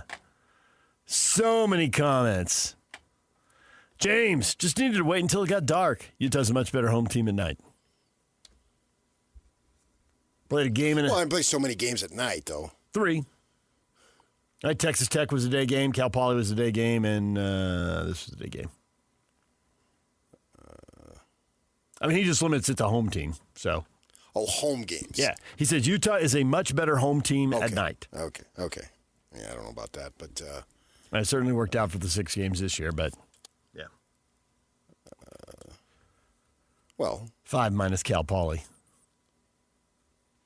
Yeah, in which they were you can play that any time of the day. Play that anytime you want, and that's going to be a blowout. Right. It just was something that I've never seen from a Kyle Whittingham team, and even going back, Urban Meyer wasn't here long enough to draw any conclusions beyond that he was an excellent coach. But even for Ron McBride, I mean, there's a lot of similarities in what Ronnie Mack likes to do football-wise versus what Kyle Whittingham likes to do, and we've seen it now for Kyle Whittingham for what, is he in his 21st or 22nd year? And to see that amount of big plays allowed on the ground was just absolutely unheard of. The fact that they won, and that's great, and that's the ultimate objective. But we've seen them have some pretty good comebacks to win games or have some exciting games. They've had plenty of exciting games at Rice Eccles Stadium over the years. So I'm not really stunned about that because it's, I compare things to baseball. If you score 6 runs in the 7th inning, well, what's the difference? You got to get 27 outs. Here you got to play the game for 60 minutes. But the complexion and the way it happened was just something that you would have never thought possible to a team that is so good against the run to have all these big runs. I mean, it's amazing. I guess that's probably the only way if you're going to go a lot on the ground to beat Utah, is to almost like, I want to say fluke, but when you have 11 of them, how can they be flukes? And that one right before the end of the first half, 80 yards? I mean, it is one play? What the heck? What are you doing? And is the FBI going to investigate this game? I mean, what was going on there? It was beyond something that I had seen, comprehended, whatever we want to put in there. But yet, it happened, and you can sort of, in a sense, laugh about it. And for the seniors, Lander Barden, obviously homegrown kid here, that's his last moment. Then he goes up there and does his interview topless. That's a lot of confidence. Everybody else is in their uniforms because they usually they always go first. Kyle, he likes to freshen up sometimes and then goes last. And the players almost all the time are still in full uni. Then they go shower and put on their clothes that they came to the stadium with, meet their families, and away they go. But he's up there doing that with no shirt on, and not he had some kind of necklace on, not like a lei. There's like some they call them like thing. Kukui nuts or something like that. Yeah, they look cool. They were colored. And I'm happy for the kid. You know, I told you my wife had him in the 6th grade as a teacher and a student, and she told me then, well, this kid's off the charts with his athletic ability. She'd always have him illustrate demonstrate whatever because she taught PE. Yeah. So every time they do a new sport, Lander, come here, let's show them how it's done. Right. And of course, in junior high, he's pretty awesome as a college football player. So. Yeah, and then one time his sister was playing in the beach volleyball tournament, and we were down there for Pac-12 media, and we stay at the same hotel, and we walk in, and he walks in with his mother, who I've talked to her a million times, was a great athlete herself, and he looks at her, and he says, "What are you doing here?" And she looks at him and says, "What are you doing here?" And he was just a young kid at the time, so it's cool to have a local kid get the interception right at the end, someone who we've literally seen grow up. And so the seniors, and there's several guys, the Fonnell brothers and Lomu, they all were recognized on senior day. They're not seniors. But if it's your last game. Yeah, and Kyle they said that last week. If there's any chance that you won't come back, go ahead and do your thing. And I would think that certainly Spencer and Caleb, they've been tagged as first-round picks. I think Fonnell's a junior, and the other one, Loam, was a redshirt sophomore, so he could have a couple more years. But when Spencer Fonnell is being helped off the field towards the end of the game, that's the very reason why you go. Go sign the contract, get the money, get on with it already. Yes. The NIL money's awesome, but it's not as awesome as NFL money. Right. Much bigger stacks of money over there. And offensive line, obviously you're having collisions every single play you're out there. And Logan, he's a big kid too, and then maybe he could probably play in the NFL. So that was a fine opportunity, and in a manner now for them, they may look back and say, "Wow, that's a game nobody will ever forget." And if they would have beat them 24-10, it would have been nice, but it would have been lost in the memory. Yeah. Now everybody will remember this game. Nobody's forgetting that. Yeah. Thing. Jaden, I cannot believe the Ute defense allowed nearly 500 yards rushing and still won. It's got a little surprised emoji face. That is the essence of it right there. I can't believe they were that bad in that phase of the game and still won. I'm not shocked that they won. Because if they would have allowed 500 yards, almost 470, whatever it was, on the ground more conventionally, then they wouldn't have had opportunities. But because they were so quick. They got the ball back. Yeah. And there were more possessions in the game. Right. Yeah.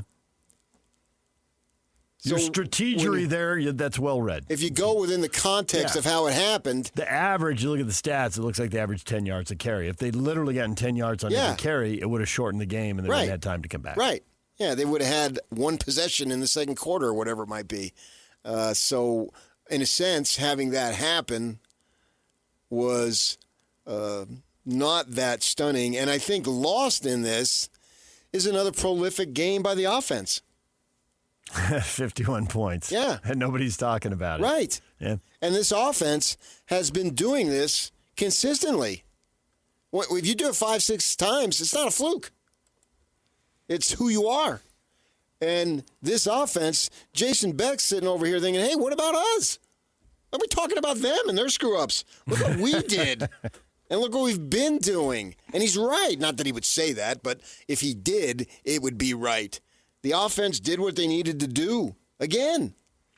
That's 8 games of 40 points or more this year. That's awesome. 8 out of 11. This Dampier is essentially did what he did in New Mexico. The season's basically done now. But he's doing it with a better defense against better competition. Right. Yeah. In a sense, it doesn't really matter what happens Friday. I think they're pretty much their fate is sealed. Now, obviously, they want to go 10-2. I get it, but I don't think that it would make that significant. You want to win the game, but Vegas Bowl. You're not going to the Big 12 title game. You're not going to the playoff. You're going to the Vegas Bowl.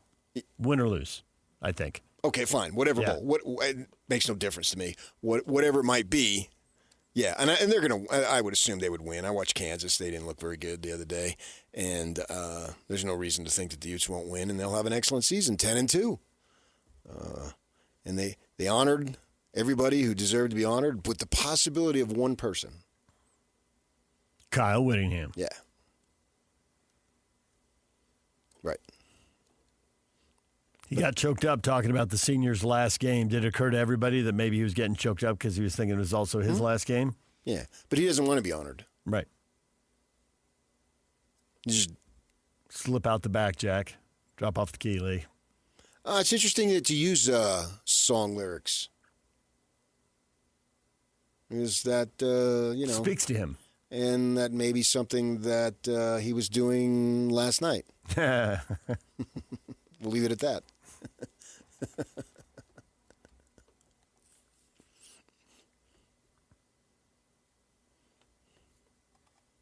More reaction pouring in here from Ute fans. Steve, yet at the end of the day, it means nothing. I disagree.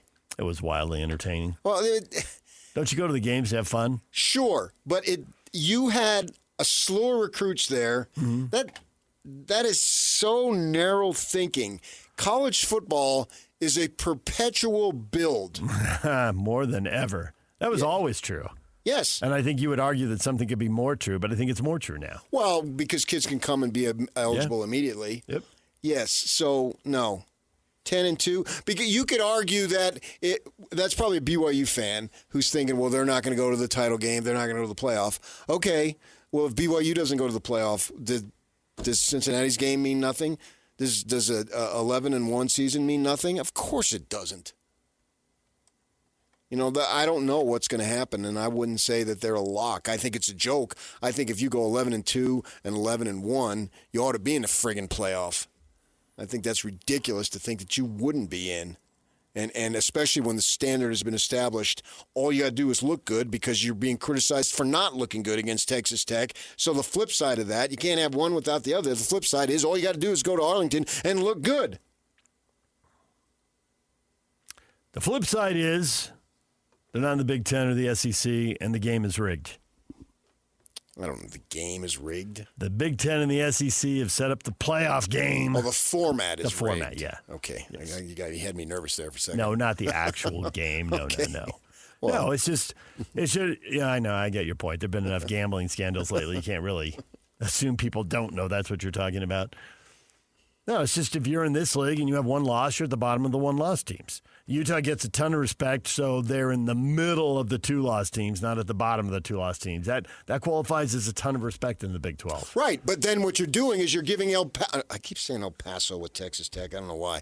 You're giving Texas Tech respect because the team that they beat, you don't have respect for them. That doesn't make any sense. They have to let one team in, so they just, all right, Tech. Yeah, but you'll see what their seed, though. Where are they seated? If they're seated in the top 4, that's respect. Yeah, they'd have to move them in front of some one-loss teams then. I know. I guess they do have them in front of Oregon now. That's true. So they do They've have been them in front of Oregon for a bit. For 2 weeks now. So you're going to give them respect for a team you don't respect. Right. As we say back in South Jersey, come on. Back in South Jersey. You're trying to move the Eagles back in South Jersey. That's Not even talking, That's right. not even talking college football. Yeah, and on. That's the way they talk. A little bit different from North Jersey. Okay. Ours is, come bleeping on! You go a little more north. So, it's crazy. But no, 10-2, it doesn't mean nothing or anything. That's ridiculous. That's a fine season, and that's a fine football team, and it's a fine football program. And somebody creates some format, that doesn't determine how good you are. Somebody's format, somebody's beauty contest. No, I will never acknowledge that. I will go to my grave protesting that. DJ PK, it's 97.5 The Zone. All right, there's some serious takes, and we'll get to the rivalry smack talk. We'll do that next. DJ PK, it's 97.5 the KSL Sports Zone. It's game week for the Utes, and the KSL Sports Zone is getting you ready for kickoff. After one of the craziest, most bizarre games in Utah history, Kyle Whittingham and the Utes hit the road for the regular season finale in Lawrence against the Kansas Jayhawks. Listen all week long for the best coverage of Utah football on KSLSports.com. Let's go then. Let's go, baby. Your home for the best coverage of Utah football is live on air, online, and on the KSL Sports app. This is 97.5, the KSL Sports Zone. The band of the day is Queen. Frontman Freddie Mercury dying on this day in 1991. It's brought to you by Live Nation. For all the live concerts and events in 2025, check out livenation.com. Utah with a crazy 51-47 come-from-behind win over Kansas State. And PK, this is bound to bring out the rivalry talk. Of course. Frank, this just shows the Utes really aren't that good. 5-5 team runs up and down the field. Utes are lucky to win that one, while the big brother down south just keeps on winning. Yeah, and they needed a late interception to beat a 3-8 Colorado team. And Baylor Green went right back to them. Just like a 3-point win over a Colorado team that Utah beat by 43 points, right? So that was easy. Yeah, that was. There's winning and there's losing. Make sure you're over in the winning category. Yeah, because I think games sometimes you just can't predict or see something coming, and yet it does. And that's two examples. And maybe Colorado at that time didn't realize how bad they were. And Kansas State is inexplainable. It's actually inexplainable how mediocre Kansas State is. They should be better. I mean, they should have never allowed that to happen. Yet it did. I think they've got, who do they got? I think they got Colorado this week to get bowl eligible. I think you're right. Themselves. So, and that was a tough one for them to swallow. But the Utes, I mean, they had some magic going on. Knowing that their offense is capable of putting up a bunch of points, I think that was something that sustained them. And then the reality is the defense sucks, but they got the most critical stop they need. Once Utah scores and then makes it a one-possession game. The defense has its best series. Yeah, 3 and out. Yeah. Right. And once they got 3 and out, they're going to win. They got all the momentum now. They got all the momentum, and it's just like the Kansas State had the ball. It looked like they were playing not to turn it over. Yeah. Now, that last possession, the interception, you were up against the clock. That's not all things being equal. The prior possession, so the penultimate, with Ute fans, that means next to last. That possession, you had enough time. Each team had enough time to do whatever they needed to do to win the game, and you couldn't even get a first down.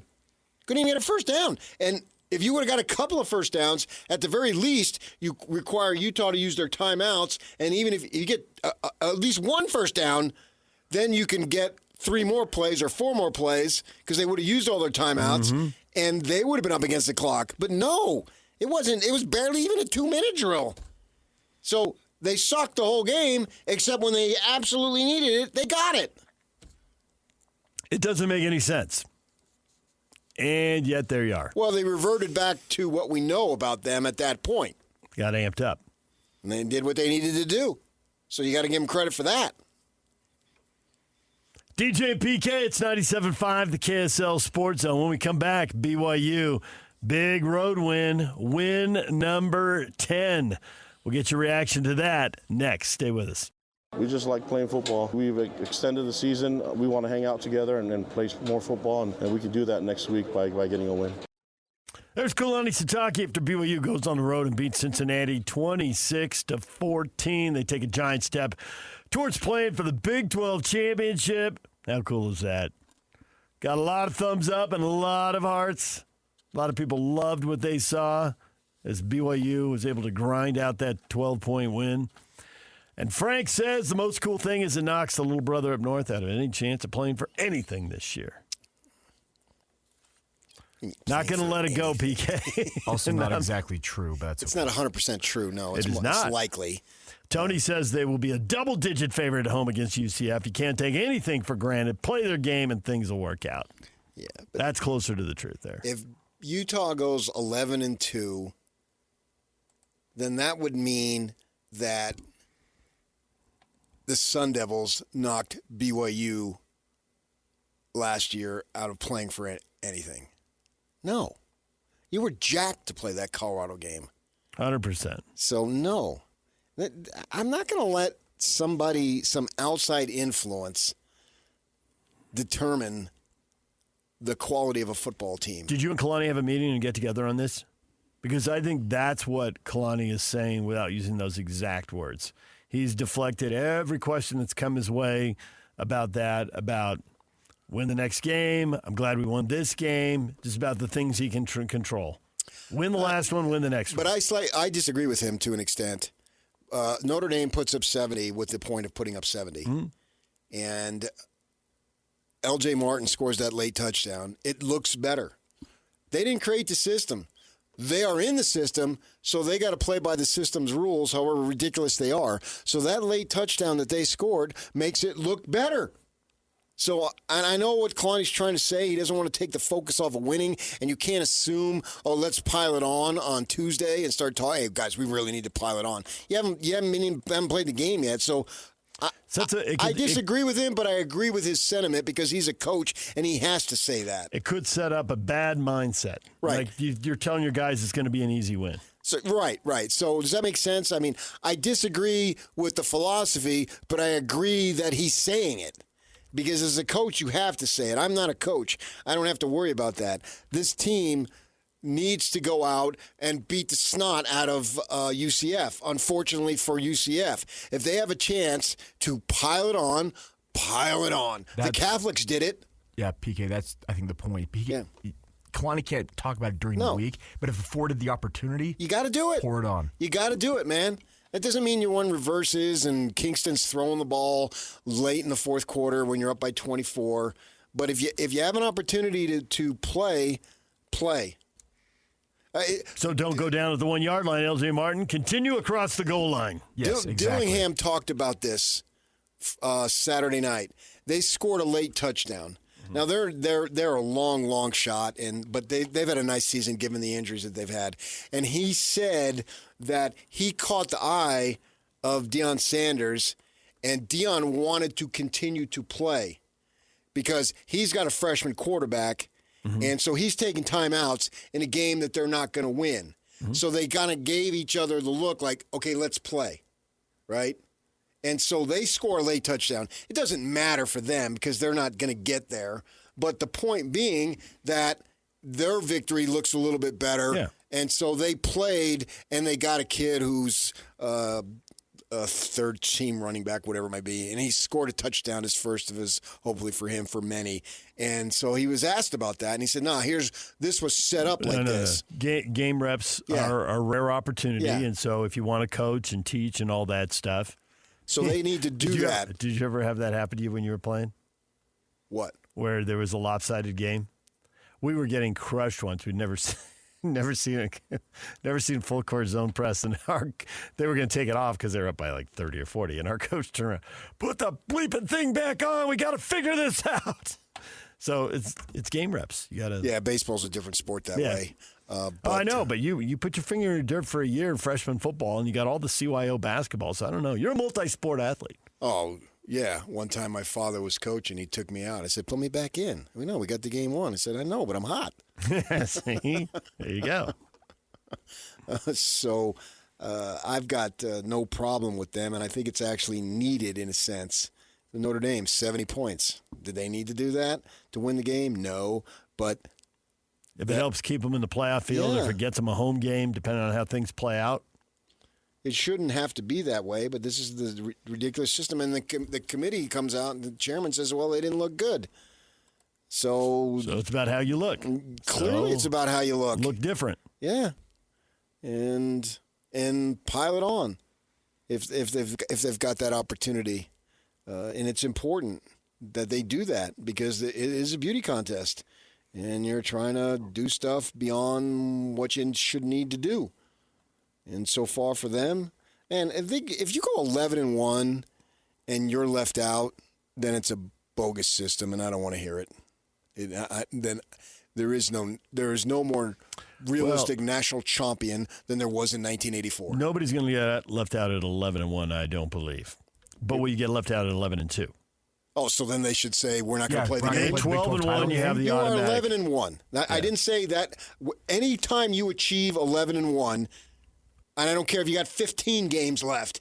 If you got 11-1, you should be in, especially when that's coming off a second consecutive 11-win season. Bleep you, and you if that committee does not put BYU in it. And that would be an absolute joke. And I don't care if they got beat 70-7 in that final game. No, they were 11-1. Don't judge on one friggin' game. Who else gets judged on one game? That's ridiculous. You went 11-1. SMU was 11-1 last year, lost the game, went to 11-2, and got in. So there is precedent there. Whether that'll matter, my guess is it won't. But we'll see. I mean, and it was so nice to the Cincinnati fans. They understood the situation, so they were chanting, "Good luck, Mormons!" Yes, good luck, Mormons. Good luck, Mormons! Yes. Almost. Good luck, Mormons! Almost. Has that fine been imposed yet? Now, I heard that. That's what I heard. Good luck, Mormons. And I thought that was really nice of them. We donated food to you, and you're telling us good luck. That was nice. That's what I expect of the Queen City people. I've been there. Hence, you know about the Queen City. Yes. My wife says we're watching the game. Have you been to Cincinnati? And I look at her. I said, you talking about the stadium? No, the city. Yeah, we sat in the ballpark and watched the Reds play. Oh, yeah. She's forgetting all the ballparks you've been to? I was there with you. Come on. And that's probably not the only time you've been there. Right. Yeah. Well, that's why I wasn't sure what she meant. Yeah. But yeah, you were right there. You were sitting to my right, remember? Had me a little nervous there. But yeah, if they go 11-1 and they don't get in, it's just an absolute travesty. And then to me, it's no more, if you're going to criticize the 1984 one, then criticize this one. 11-4 in a power league. And you slapped a loss on a team that was 10-2? Yep.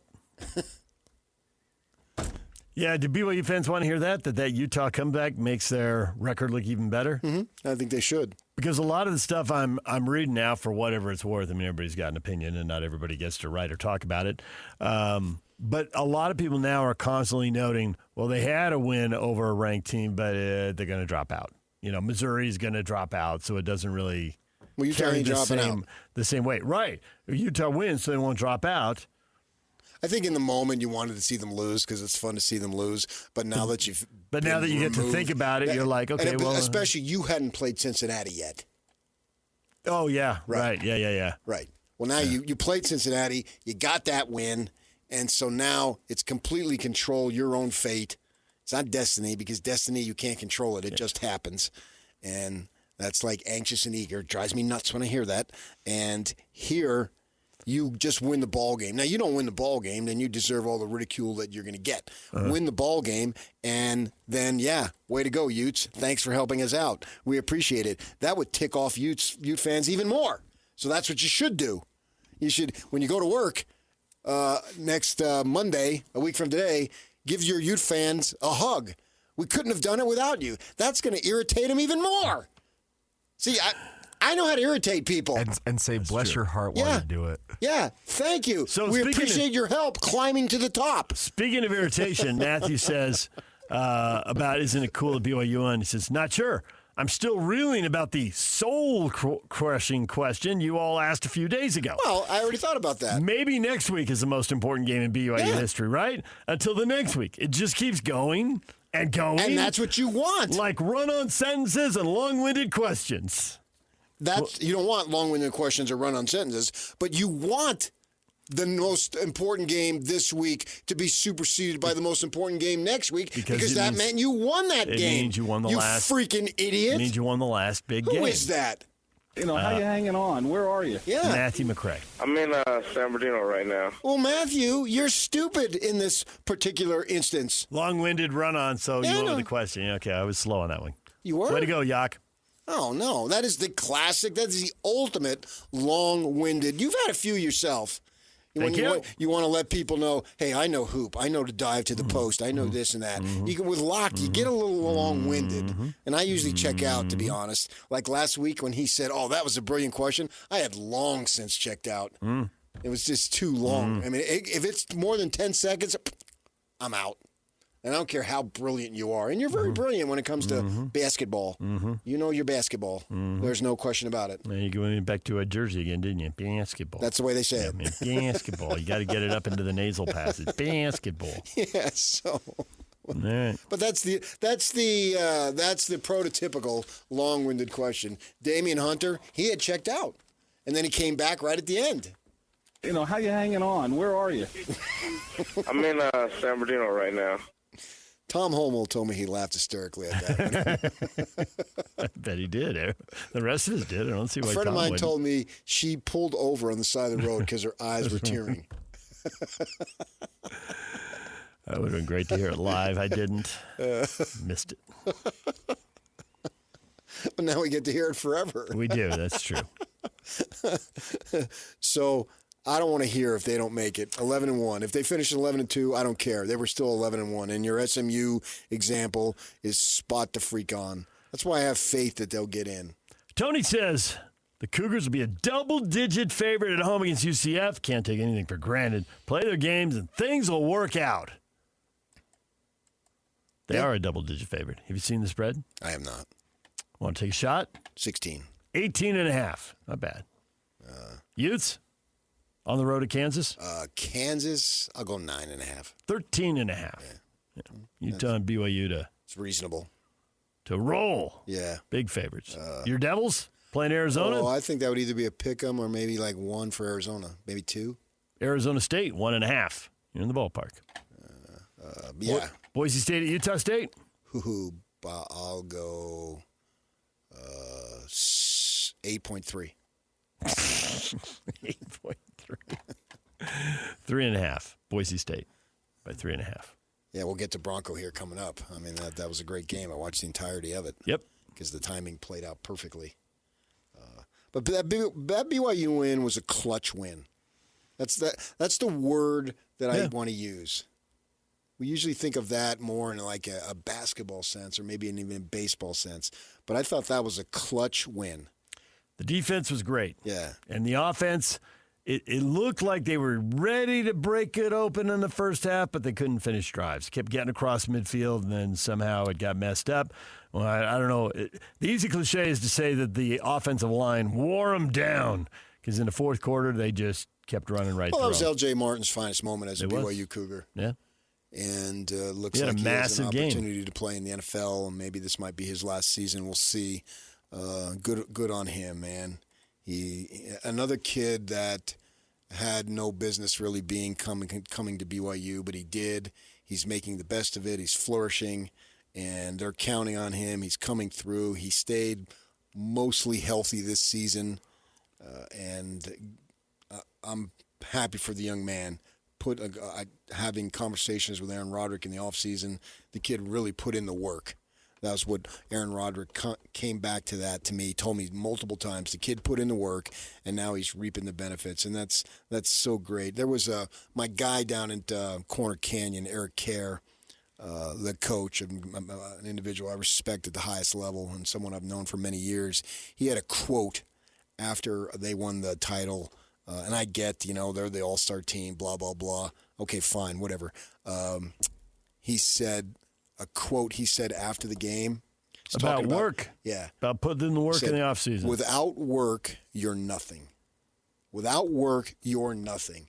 That needs to go on every weight room and every gym and every classroom at the high school level, at the junior high level, to where, when you get maturity to understand this is what it's about. And that goes on your Mount Rushmore of coaches' quotes right there, doesn't it? Yeah. I read that. I read that at KSL, and then I flicked over, looked at D News. They both had that quote. Without work, you're nothing. Oh, man. I'll see him here coming up, and I'm going to tell him that was just a brilliant statement. It's so true. It's absolutely true. That's the answer to your freaking problems right there. You can't you can get by on talent for a while in some situations, but it will catch up to you. Yeah. Whether we're talking about sports or it's across something the board. Else. Yeah, right. It's absolutely across the board. Sports, music, whatever in education. You want something? Work for it. Show up and work. Unless you were born in a money family, good on you. But even those people probably, I wouldn't know, but those people have to work for it too. And show up and work. Without work, you're nothing. And to see BYU do what they've done this season, it's through the efforts that they've put in. And it's a great reward. The job's not done yet, but so far, that was a clutch win on Saturday. They needed it, and they got it. DJ PK, it's 97.5, the KSL Sports Zone. When we come back, Bronco Mendenhall coming up. We'll talk with the Aggie coach after a big win at Fresno. Stay with us.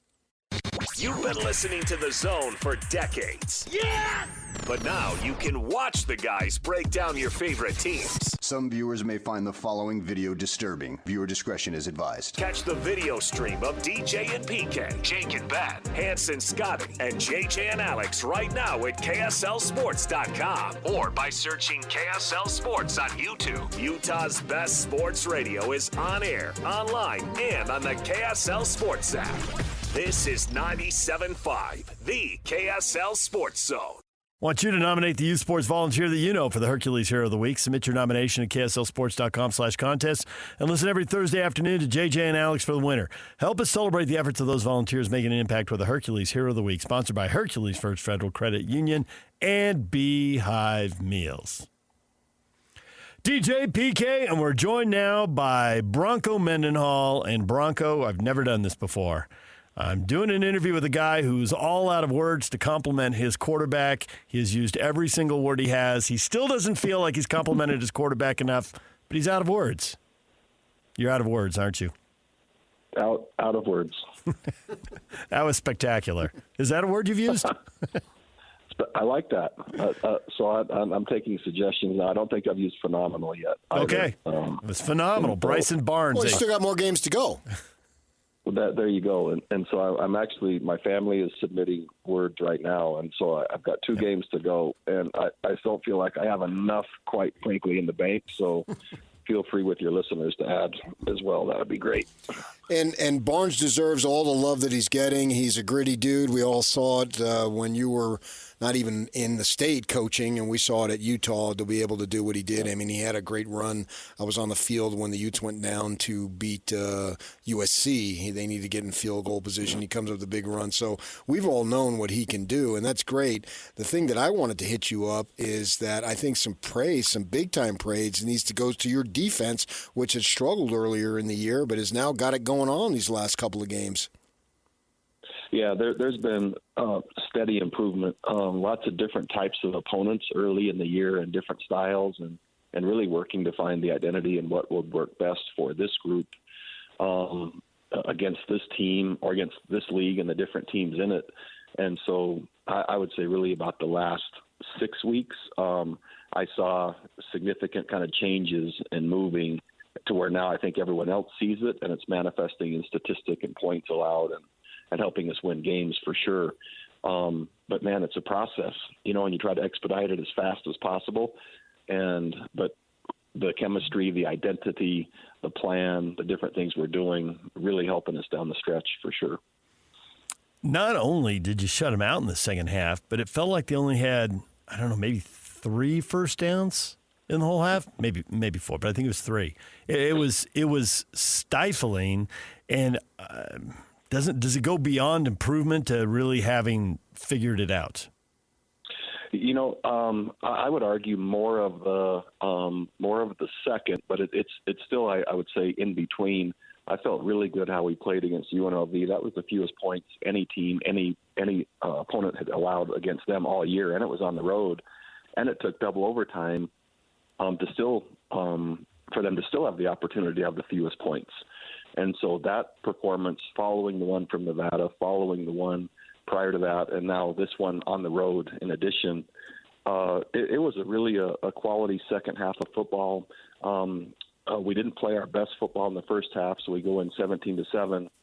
And then, as you mentioned, we shut them out. But there was, and it depends if you include penalties or not, but our offense had an 18-play drive and then a 12-play drive and then a 6-play drive. So it was taking less and less plays for our offense to score. But quite frankly, their defense, because we were going 3 and out multiple times, a 6 and out one time, their defense really didn't have a chance to recover from just the conversions on third down and Barnes running it and just our different approaches. So the best complementary football we played when we needed it the second half to kind of come back and then win. As this game was winding down, I couldn't help but think back to my younger days when I was a beat writer for the Tribune covering the Cougars, and I was in Laramie, Wyoming in 2005 when you guys needed 6 wins, and I can remember the locker rooms under the stadium, and so we're there, and you guys are coming off, and it was a ton of celebration because you hadn't been in 3 years, the program hadn't been, and you got that 6th win, and everyone was just fired up. I'm wondering, I wasn't there obviously Saturday night in Fresno. Was that a similar situation? Oh, it's fun that you remember that. I believe Wyoming turned it over 5 times in the rain up there in Laramie. Oh, yeah, I think it was Ludegro or was his name something like that, kept recovering fumbles like it was Groundhog Day. Exactly right. And if I remember right, man, I think we had to fight to get in the locker room. A lot of the Wyoming Cowboy guys weren't happy. And it was just even to get to our locker room, it was like that was priority one. I'd never seen a happier locker room, and that was coming after a pretty hard time at BYU where there'd been 3 losing seasons, and so those kids were just thrilled. This one was very, very similar. Our team was so happy, our coaches, and it's the most gratifying thing as a coach to see, and as a parent, I would say, right, to see others that you're really trying to help just so happy. And great, just a great night. And then, man, our plane was delayed, and then we had to land in Salt Lake, and so we didn't get back to Logan until about 6:30 in the morning. It was like the equivalent of a red eye. But man, when you're off a win, that doesn't even seem that bad. Right, especially after a bitter, one of the more bitter losses you've probably ever had. There's a scar on that one that's going to last forever. Because I really feel like we outplayed them and won the game, and didn't have anything to show for it. But our team actually felt momentum from that game going into this one. So there was a bitter taste, certainly, but they actually were encouraged because they believed they played well enough to win. So it's kind of a mixed feeling there. Obviously, Bronco, you're in your first year here at Utah State. So you probably know some of the school history, but you probably don't know a lot of it. And I'm of the opinion that although you have earned your way to a bowl game, and we'll find out where you're going and who you're going to play in a little while, I think the real bowl game is Boise State this week. At home, and they've won 9 in a row and 21 of the last 22 with the Aggies. You're new. A lot of the players are new, but I can guarantee you the fans know about this. And you're going to hear about it all week if you interact with anyone there. So sick of losing to Boise State. But is that a good idea? Do you wind guys up too much when you start talking about that kind of stuff? Or is it a little extra zip, and because it's game 12, you do talk about that kind of stuff? It's a brief acknowledgement and then it's irrelevant, not because it's not important. Probably most of the teams in the Mountain West would have a similar statistic, would be my guess. Boise's been a strong program for a long time. We've played really well at home this year. Our team is super confident. In the age of the transfer windows now and how the rosters change, that actually can be to a team's advantage in that the history really isn't that relevant, nor are the past experiences, because many on the team weren't part of those. And so that can work in your favor for not having any residue from the past. But it also takes some education, like you're saying, to make sure just the team knows the quality of opponent. And that doesn't take much more than starting with the film. And we have a motivated team. This isn't where it's not where it's going to take anyone else saying anything from the community or elsewhere to say, man, we need to fire them up. We're fired up enough. Now it's just a matter of playing football and executing, but also knowing the context, which is, man, a Mountain West Conference game at home against a very good opponent, and not only this year, but over the years. I wanted to hit you up on Javen Jacobs. Yeah, I know you had him in New Mexico. He's very effective for you. Comes over here with you, and he's behind Davis, but he had a real opportunity to shine, and he did exactly that. He did, and it wasn't a surprise to anyone that knows him. And we uncharacteristically had a couple turnovers in that game. We've had probably the fewest, one of the teams in the country that have had the fewest turnovers all year long. And so Javen got his opportunity toward the end in terms of being kind of the featured ball carrier. And, man, he ran hard. He ran well. He was productive. He ran passionate. And, besides kind of just the collective approach that I just shared, Bryson Barnes was the catalyst, right, and the rest of the offense was helping. But I would say Javen Jacobs was kind of the glue, the additional glue in that game to help cement it. When you play as well as the team played in the second half, is the film session on Monday a lot shorter, or do you spend as much time going over positives as you do negatives? An important moment's an important moment, and you got to reinforce the positives as much as you have to correct the negatives. Man, it's a really good question. One of the things I promise our team, I don't make many promises, that we'd be postseason for sure. That's going to be consistently what we do. But what they could expect on a daily basis in the team meeting, which we had, and that's whether we win or lose, I'm going to follow a similar process with a similar mindset. And many could say, man, that's not customized enough to the result. I like the players that come in not wondering how the head coach is going to be. What's he like today? Is it going to be this? It just is in the space of things they could be focusing on to improve. So we follow the same process, and I've talked about it a number of times, but I always start with grabbing the good. That means all the things that I saw that were just, man, I was so impressed with. And then we go to fix the fixable, the things that are fairly easy corrections, but we need to hit those. And then correct the critical. That means things that if we don't change it, we're not going to win. So I address that with the team. And then, keep the faith in what we're doing. And I always add statistics as to this approach over my career or this approach's career and what it's yielded, and that it's not going to be just if, it's just going to be when it happens, and they control that. And then to love unconditionally. And I just follow those same steps every single team meeting. And so the players know what to expect. They listen more intently. What I did today was I really just outlined the second half, and I kept them in the film session longer as an entire team and just played out the drives, offense and then defense, et cetera, with special teams supplementing the field position, so they saw what complementary football really looked like on the road and coming from behind, and how it ended up yielding to just make sure they had a template reinforced moving forward. You talk about that the postseason is something you're going to do consistently, and I already said how much this season for you guys has reminded me of 2005 when you did what you did and got to the bowl game and all that. Well, now, if you want to go and keep it having the situation being similar to what you did your first 4 years at BYU, that means the next 3 years you need to go next 4 years 11-2, 11-2, 10-3, 11-2. Bronco, come on now. Thanks for that reminder. So I'm going to frame this. So yes, that happened, and I would love nothing more for that. And I'm so happy for these guys. This is this will be my 19th year of head coaching and the 17th of those teams that have qualified for postseason. And it never gets tired. I never get tired of just seeing how happy they are. At Virginia, it took year 2 to get to postseason. Yeah, but I wasn't covering you then, so I don't care. Yeah, and so what I'm going to say to try to validate your point, even though neither of us really care, then it was the following year shutting out South Carolina and then getting the Orange Bowl. So it wasn't 11-2, 11-2, 10-3, 11, but it was, man, a New Year's Day game after shutting out an SC. And so I vote for that trajectory. That's not a promise, but I vote for it, similar to the past 2 places I've coached. All right, well, first things first, it's the Broncos. It's a short week. What does the holiday look like for players when you got a Friday game? It's non-existent, and there's no way to get around it.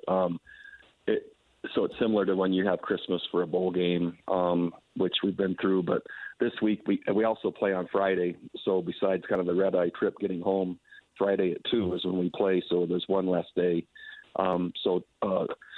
We're basically moved up a day, but what we will do, we normally have a luncheon for our team on Fridays, the day before the game. So that will now be Thursdays, and we'll basically be serving Thanksgiving format for that meal. So really all that's changed is the menu for a pretty typical model that's just one day moved up. So it's expedited. Families will be coming in for sure to watch the game. And so the day before the game, which will be Thursday, the players will have that morning up till till 1:30 to be with their families, and then it kind of goes on lockdown once we have Thanksgiving meal together as a team, and then we're into the game prep mode. I'd imagine you like the setup though, at home, 2:00 in the afternoon. Oh man, I just anytime I didn't imagine the home field advantage, nor how much fun it would be to play here in Maverick Stadium. I didn't know. I'm learning about Utah State and the environment here and the fans and the supporters, and just what just an amazing surprise, and just our team loves it here playing at home, as do I. And so it really couldn't be framed any better where we were to play Boise, and for this to be a conference game to finish the year, and then again another win at stake in the Mountain West Conference against this opponent. Meaningful games in November it's just so much fun and so much better for kids in college, when you're battling for something meaningful all the way to the end, which they've earned, which I'm happy for them. It feels like when you're on the sideline at Utah State that those are the narrowest sidelines. Maybe Oklahoma State, that's another place. Like there's no space. And I think that all this energy and the sound goes in there. It just feels like it rattles around down there. There's no space.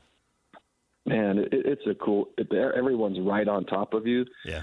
And I've been on both sides. I felt the support, and man, some of the names I've called there as a visiting coach have left a scar forever. I mean, the fans get after you here in a really cool way. So our support, this climate, this stadium, and the proximity again of the fans, it's remarkable, and just truly a great place to play. All right, well, Bronco, you got another one Friday at 2:00. We'll be watching. Good luck, and thanks for joining us. Okay, thanks, you guys. See you later. Bye. There's Bronco Mendenhall, Utah State football coach, after a gutsy come-from-behind win at Fresno State. Turned everything around at halftime. The guy's a good football coach. That's the bottom line. Yep. They wouldn't have done what they did unless they had him and a staff full of good coaches. Because that's 17-7 first half on the road. They're 0-5 on the road. There was really no reason to believe. And yet 21-0 in the second half. That was – and Fresno's good. Uh-huh. They're not great. They're not great. But they are a solid team. It's 7-3. Well, it's like Cincinnati. Yeah. We're not talking about them being great, but we're talking about them being good. And, winning 7 ball games, that shows you got a level with a couple of games to go. I mean, they still had an opportunity to get to 9 at that point in the regular season. So, yeah. And this was just a great hire. Normally, Utah State doesn't get the opportunity to hire a coach of that capability, that proven of a track record, and circumstances being what they were with him being from the state and his boys going to school here and all that stuff. They were fortunate that the situation came up, and they got it. And they've been in a bad spot with administration-wise, with a lot of upheaval. The team last year was not good and all that stuff, and he's doing what he's already done. Clean it up. Get everybody pointing in the right direction. That was, being the beat writer at the time for the Watchdog, to see a program that had 50 different directions, every which way they're going, no one's going in the same direction, and then he comes in and gets everybody going, pulling the same way. It may sound trite or cliche, but it was so true, and I witnessed it. I saw it. I was there. In those days, you can go down and watch the practices all the time and speak to people. It's it's real cut off now, and you can talk one-on-one a lot more than you can now. And to see the work that he did was just amazing, and he's doing it again. DJ PK, when we come back, the locks of the week. How did that play out? Stay with us. It's game week for the Cougars, and the KSL Sports Zone is getting you ready for kickoff. The Cougars look to punch their ticket to the Big 12 title game as they wrap up the regular season at home against UCF. Listen all week long for the best coverage of Cougar football and your chance to win tickets to the game. Then catch College Football Saturday with a post-game show immediately following the game on KSLSports.com. Your home for the best coverage of BYU football is live on air, online, and on the KSL Sports app. This is 97.5, the KSL Sports Zone. And now, your Rocky Mountain Chevy dealer's strong play of the weekend. Inside the one for Utah. Parker and Dampier. Parker in motion. Dampier keeps it. Dampier, touchdown, Utah! There's the Chevy Strong play of the game. The game winner in a 51-47 game. And know it today after 3 o'clock. And JJ and Alex give you a chance to win fabulous prizes. All right, it's time for the locks of the week. Yak, how did it go this week in the National Football League? Well, I was on the wrong side of a historic comeback. Thanks. So here's what we have to learn. The Cowboys at home are dangerous because I took Green Bay in there, and that was bizarro, historic. Yes. And they came back in that with the help of a 2-point conversion return. Yep. And now you did it, PK. Don't pick against the Cowboys at home. I'm saying we've both made the mistake. Yeah. The stove is hot. Don't do it. Don't take the Cowboys at home. Don't go against the Cowboys at home, excuse me. Okay, I'm going to do it just to show you. Okay.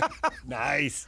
All right, so outside of that. Is that your second loss? That's my second loss. Ooh. So, yeah, coming back to the pack a little bit, as they say. Okay. Now, DJ, you took the Baltimore Ravens, and it's a good pick because the New York Jets are terrible.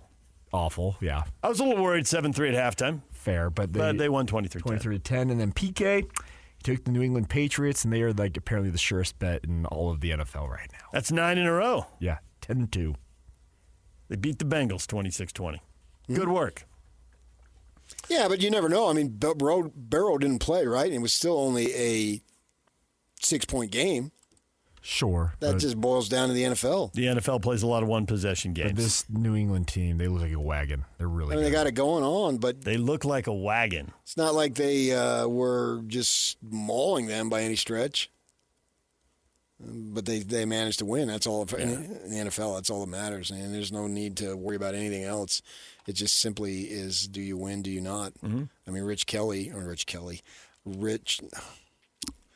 Chip Kelly. I was saying Chip Kelly, yes. He talked about it. I saw a quote this morning. He got let go by the Raiders, and he said, well, you got to win. And this is win or else. And so he wasn't even there a whole season, and he left Ohio State. And now he's out of a job. I assume someone will hire him somewhere. But he talked about it, and he just looked, his comments were, we didn't win. I mean, they look awful, too. They look like they've regressed. They've gotten worse since they moved to Vegas, not better. And the reason you would say that is because they have gotten worse. Yeah. They are regressing. It's not just they look like it, they are. Right. They can get nothing going against Cleveland and with Shedeur, and then Shedeur runs his mouth saying, oh, man, this is basically the start. When I get a full off season, look out. Tom Brady, you might as well just leave the planet. Can we tone it down a little? No. Nope. Can't do it. There'll be no toning down. I mean, you're playing one of the worst teams in the league at home. That just fired their coordinator. In a world where there's very little middle ground, when it comes to shooter, there's even less middle ground. You know? I mean, a week ago, they didn't prepare him. They didn't give him a chance. Oh, they gave the coach 4 quarterbacks, so somebody's not going to get prepared. 2 of them are rookies. They're starting another rookie. Of course he's not prepared. And I said 1 week, I can't believe he fixed everything because you said it was the Raiders. It was a perfect place for a first start when you haven't had a lot of preparation. For sure. And just don't screw it up. Right, and they didn't, and they got the win. Yeah. So now they may be wrecking their draft pick, but oh well. They need a little win in Cleveland. I don't know. That's you find players everywhere in the NFL draft. You need draft picks, but I don't know that spots really matter. I think if you want an elite pass rusher, and they have one, so to have 2 would be awesome, and they may have to move on from the one they have. We'll see how that plays out. But I don't know that draft's position determines not automatically. Not in the NFL. I mean, all the suck for luck, and then he gets injured and he's out of the league. Yep. And he really was good. I mean, everybody scouted him, and it was right, and it ended up not mattering. Yeah. So. But it's a lot like the NBA, man. The teams at the bottom, I think there's at least a quarter of the league here says three wins or, well, 1, 2, or 3, because the Titans are sitting on 1 win right now. So the bottom quarter of the league is really, really bad. DJ and PK, it's 97.5, the KSL Sports Zone. We're talking college football with Shehan Jeyarajah. Next, CBS Sports National College Football writer. Get his thoughts on the Big 12 and the Utes comeback and the Cougars positioning. Stay with us. DJ and PK, we are joined now by Shehan Jeyarajah. CBS Sports College Football National writer. Shehan, welcome back to the show. Thank you so much for having me. Shehan. Hey, thanks for having me. Yeah, we make so many predictions, and, you know, you get 70% right, you get 30% wrong. It happens all the time. But I usually like to be wrong, if for no other reason that's where the entertainment is. Watching a game when I think I know what's going to happen, and then it happens, and it takes 3.5 hours to happen, I don't really have the patience for that. That Kansas State-Utah game, I was wrong about 47 things in that game. It was wildly entertaining. I wonder if you feel the same way, or if you're entertained because you got to watch 10 games at a time anyway, so good luck with that. Well, I think that with that game in particular, right? I mean, obviously Kansas State has been so inconsistent this year, but you felt like they've had some of these pieces that have the ability to break out, that have the ability to stress in the run game, for example. And, you know, I didn't necessarily think it was going to happen against this particular team, this Utah team that I think very highly of. But, I mean, I think that it's a huge testament to Kansas State that they've managed to keep fighting. And, you know, I think that you saw their coach, Chris Kleiman, very emotional after the game, saying, you know, we're still trying to figure this thing out. But, I mean, they had Utah in a rough position heading into the fourth quarter. But you know, similar deal, right? I mean, I think that for Utah, like for them to have one of these games where you make stuff happen down the stretch, where you find a way to win, like that's the sort of thing that you need to do to be a great football team. And again, so while, like you said, definitely wrong about how I thought that game would go, I think it says a lot about Utah that they figured it out. Yeah, and I think they're going to win at Kansas, and they're going to be 10-2. And I understand that they're probably most likely not going to go to Arlington to play Texas Tech. It doesn't look that way, but nevertheless, 10-2 is an outstanding season. And I'm wondering, you know, for BYU, then you've got a lot of decent wins, and I think you got a really good win over Utah. And we're biased here. You know, we see this. These are our programs. We cover day to day, blah, blah, blah. But, you know, I think we also have some credibility because we do see them every day. We see their warts. And where I'm going with this is that if BYU beats UCF, which we all anticipate, and then gets beat by Texas Tech in Arlington, in my mind, as my partner DJ brought up earlier, that's exactly the scenario with SMU, and they got in last year. It just doesn't seem to me that there's any way that BYU should be left out, particularly when we have you before the committee puts out the poll, where the committee chairman says, well, the reason against BYU is they didn't look good against Texas Tech. All right, so they established the criteria, look good. So in my mind, when they go, if they go, which we think will happen too, to Texas to play that game, the standard is simply look good, because you just said they didn't look good the first time. So that means if they look good the second time, that ought to be good enough at 11-2 to get you in the playoff. No, I think that that's all true. And, I mean, I think that, you know, for BYU, I mean, look, obviously that first game was really rough for them. But I think that, you know, even make that comparison to the ACC championship game last year. I mean, the team that SMU played in Clemson was a much worse team than what Texas Tech is. Texas Tech, I mean, they're number 5 right now, and frankly, I think they might be undervalued. Yeah. Like, they are a really, really good team. You know, you look at a lot of metrics, they are the number 1 defense in college football. You know, IHS-wise, maybe I'd put them second behind Ohio State, but it's a discussion, right? Like, they are in that discussion. And I think that for BYU, I mean, there's 2 things that I think should provide some optimism. One is, I mean, I think that they actually did some good stuff in that game. You know, I think that they actually did create some opportunities. They just weren't able to capitalize on them. And I think even you look at, you know, kind of that final scoreboard, a lot of things were caused by, all right, you know, Texas Tech started with good field position. Texas Tech created some opportunities. But you know, I think that the score, the second one, you know, there's reasons to think that it could go a little bit differently that second time. Now, I will say this.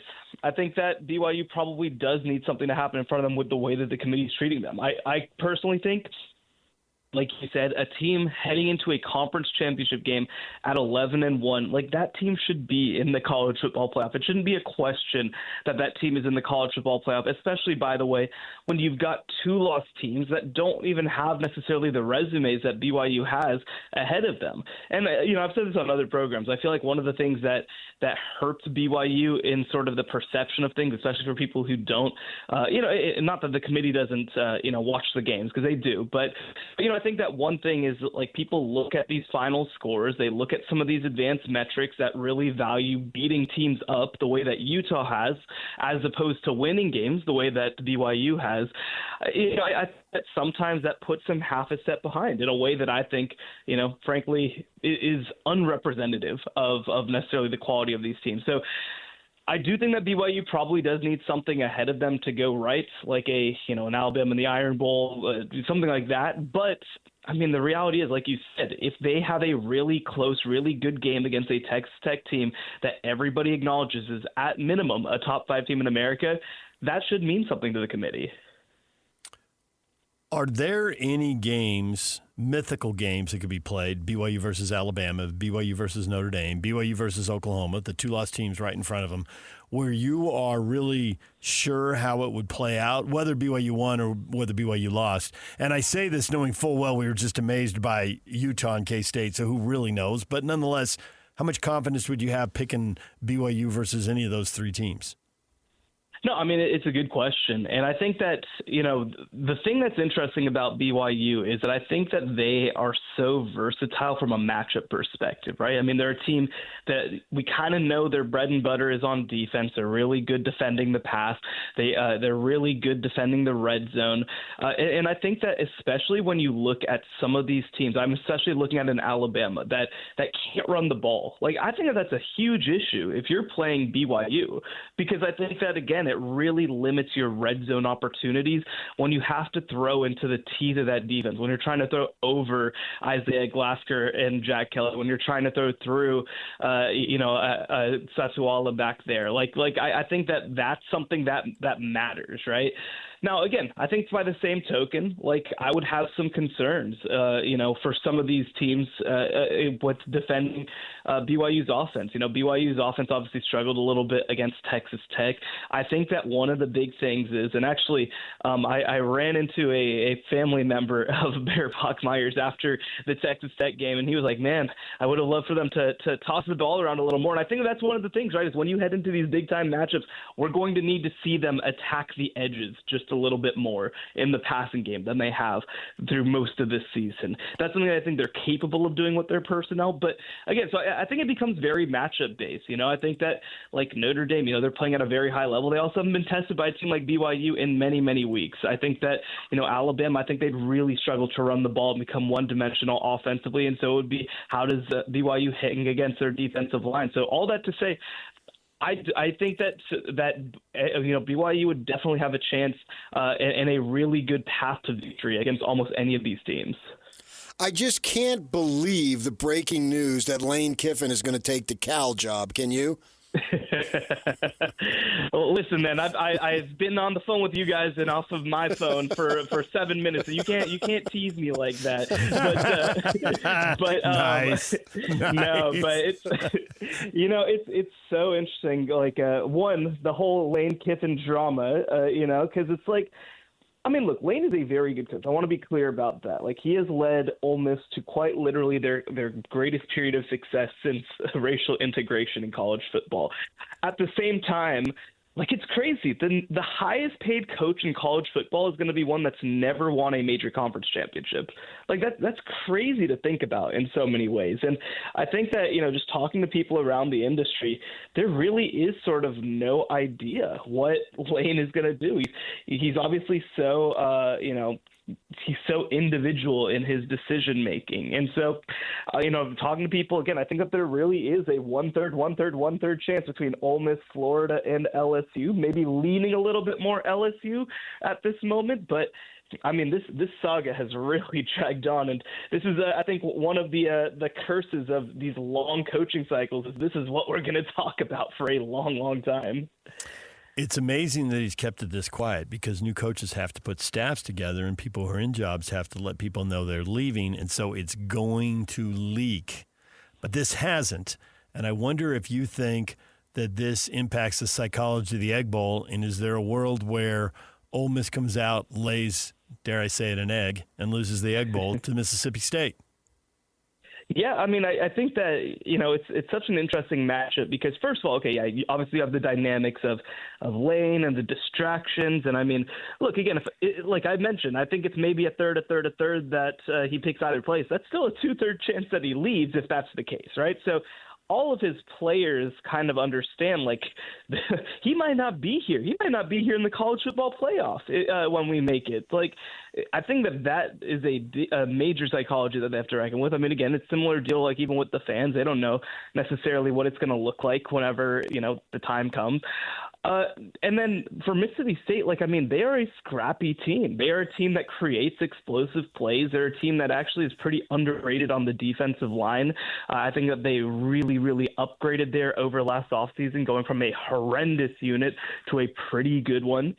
And I think that that's going to give them a chance. Like, again, this Ole Miss team, I believe at this point their only ranked victory is against Oklahoma, because LSU, of course, fell off. I think I think Missouri is going to fall. I think they have a win over them. But, like, this isn't a battle-tested team either, So I think that there's absolutely a chance that Mississippi State is able to pull some stuff off. I think that, for Mississippi State, I think that Jeff Lebby knows how important this particular game is to his perception and his job. If he wins that game, again, he suddenly buys himself probably another year or two of trying to go and figure some things out. So, it's going to be an interesting dynamic for sure. I do think that Mississippi State absolutely has the ability to cause some chaos. But I will say, just to preface that, if they lose that game, I still think that they make the college football playoff.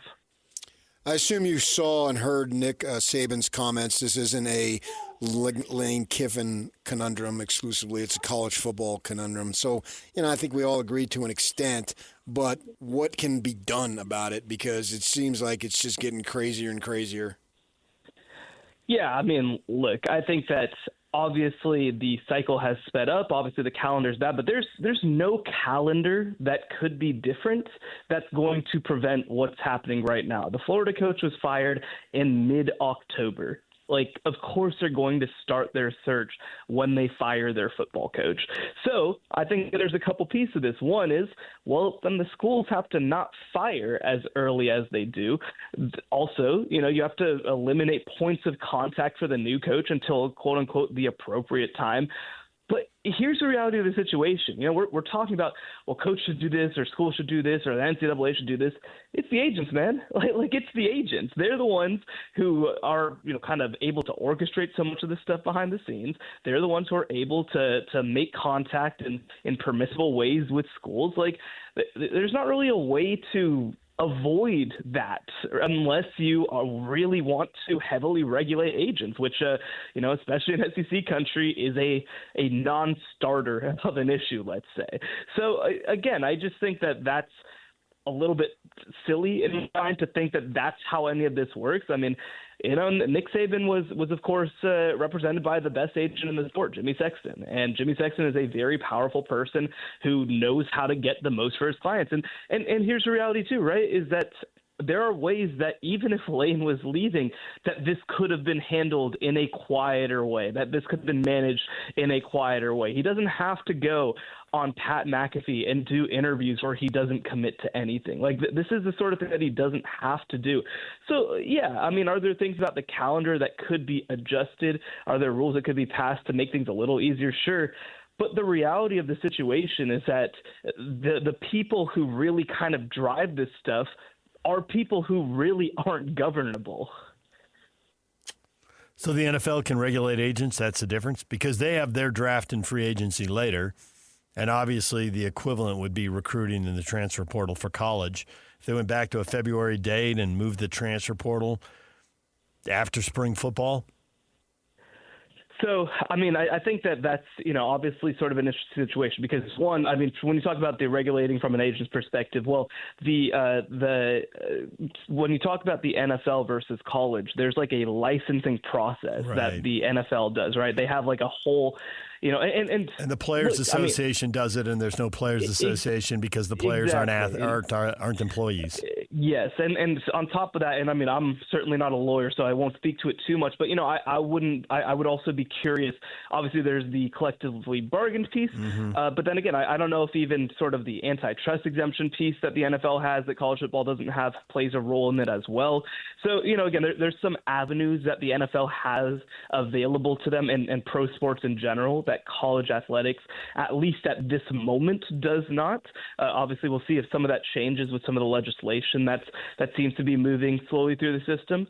But I think so. That's one piece of it. I think the other thing is, like you said, I mean, so many of these things are things that coaches are pushing for, right? I mean, you mentioned pushing the transfer portal window until after the spring. Well, no, coaches want them there as soon as possible. Coaches want them there so that they can go through spring ball with them, right? And so that's the sort of thing where, again, there's these disparate sort of things that make it really, really difficult. And I mean, even for example, right? I mean, people might wonder, like, why does it have to be, like, exactly June 2nd to June 13th? Well, like, you're running up, like Nick Saban mentioned, against literal enrollment deadlines for schools. When you enroll in the school, you add drop deadlines people might remember from back in college, right? Like, that's the actual thing that you're running up against.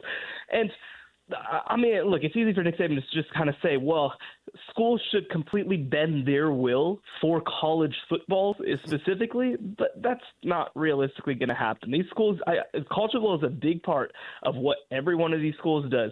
It is not the only thing that these schools do. What's everybody working on cooking at CBS Sportsline this week? Yeah, we got a big week, of course, rivalry week. So I'll be down at Texas versus Texas A&M on Friday. Very excited for that one. The first return game to Austin since 2010, and we're going to be sprayed all over the country, man. We got all sorts of stuff, of course, as you can imagine, cooking on the Lane Kiffin front. We've got features prepared for that game, for so many others, Ohio State, Michigan. So this is a big week for us, and Lord knows we want to get it all done before Thursday. Sure. Do you think BYU Utah, if they were both 10-1 playing right now, would be buried? Is it too big a risk to put that game there when they need big TV games every week? I get why they did what they did, but you look at what they might be able to have now if they had chosen differently. Yeah. No, I mean, look, this would be one of the biggest games in like the history of Western college football. Let's not even call it the state of Utah. But like you said, I mean, This is the thing that, when you're the Big 12, you're kind of trying to figure out a little bit, right? Is that this would be such a big, incredible game, but, so many years it could get buried. I mean, I'm down here, I'm a Baylor grad, like Baylor TCU, similar sort of deal. Obviously this year it's not a very good game. If it was on the final week of the season, it would get 0 ratings. And so I think that and obviously BYU, Utah, I think are at this point 2 better quality programs than Baylor and TCU right now. But, I understand kind of their thought process, right? Because, I do think that when national college football fans think of rivalry weekend, they primarily think of the game and they primarily think of the Iron Bowl. And, I think that and now Texas A&M back, so I think that this becomes a little bit of a complicated weekend because of that. Now, does that change a little bit? For example, if this game, if BYU Utah was on Thanksgiving or on Friday, and it's really a huge signature game, maybe. But I do think that there is just so much going on from a rivalry game perspective that I actually think that the Big 12 is making a good call by saying, let's spread them out. Let's have some really marquee matchups on weekends that maybe there aren't any. And I think that gives you just a little bit more opportunity to have attention. Because again, I actually have no idea where College Game Day is going this weekend, but it should be going if BYU Utah was this weekend to that game, but would they pass up Ohio State, Michigan, or Alabama, Auburn? Do I trust them to do that? Not necessarily. All right, Shehan, we like you, and you have been coming on all year long, so we're just going to say we have it on super good authority that there have been discussions at the highest level of the Big 12 about a Wednesday night football game to kick off a weekend of football. Now, we were not told before Thanksgiving which teams might be playing on the night before Thanksgiving, just that the Big 12 might play a game on the night before Thanksgiving. You can imagine what game that might be. It might be BYU and Utah. Now, ultimately, they could put someone else there. It might be a slot that the Big 12 takes with the networks. But you can see the logic of putting a game on Wednesday night. The country is ready for football. The holiday weekend has begun. I mean, nobody's working on Wednesday if they can get away with it. I mean, some people can't get away with it, so they have to work. But the people who can get away with it, they're disappearing. Well, I will tell you what. God bless Kalani, Sitake, Kyle Whittingham having to prepare for a Wednesday game because that is a tough turnaround. I think they got to give them a bye week. They got to. If you want the whole country to watch and you want to play their best football, you better give them a bye week. Tech just had a bye week, Yeah. Yeah. No, it definitely happens this week where you see. So I mean, I think Tech had a bye week last week. So there were 3 of the top 10. Yeah. Yeah. So you can create a scenario. I mean, look, I think it would be a lot of fun. But yeah, I mean, again, there's also the logistical hurdles to work through. And again, this is sort of the blessing and the curse of the TV product thing, right? Yeah.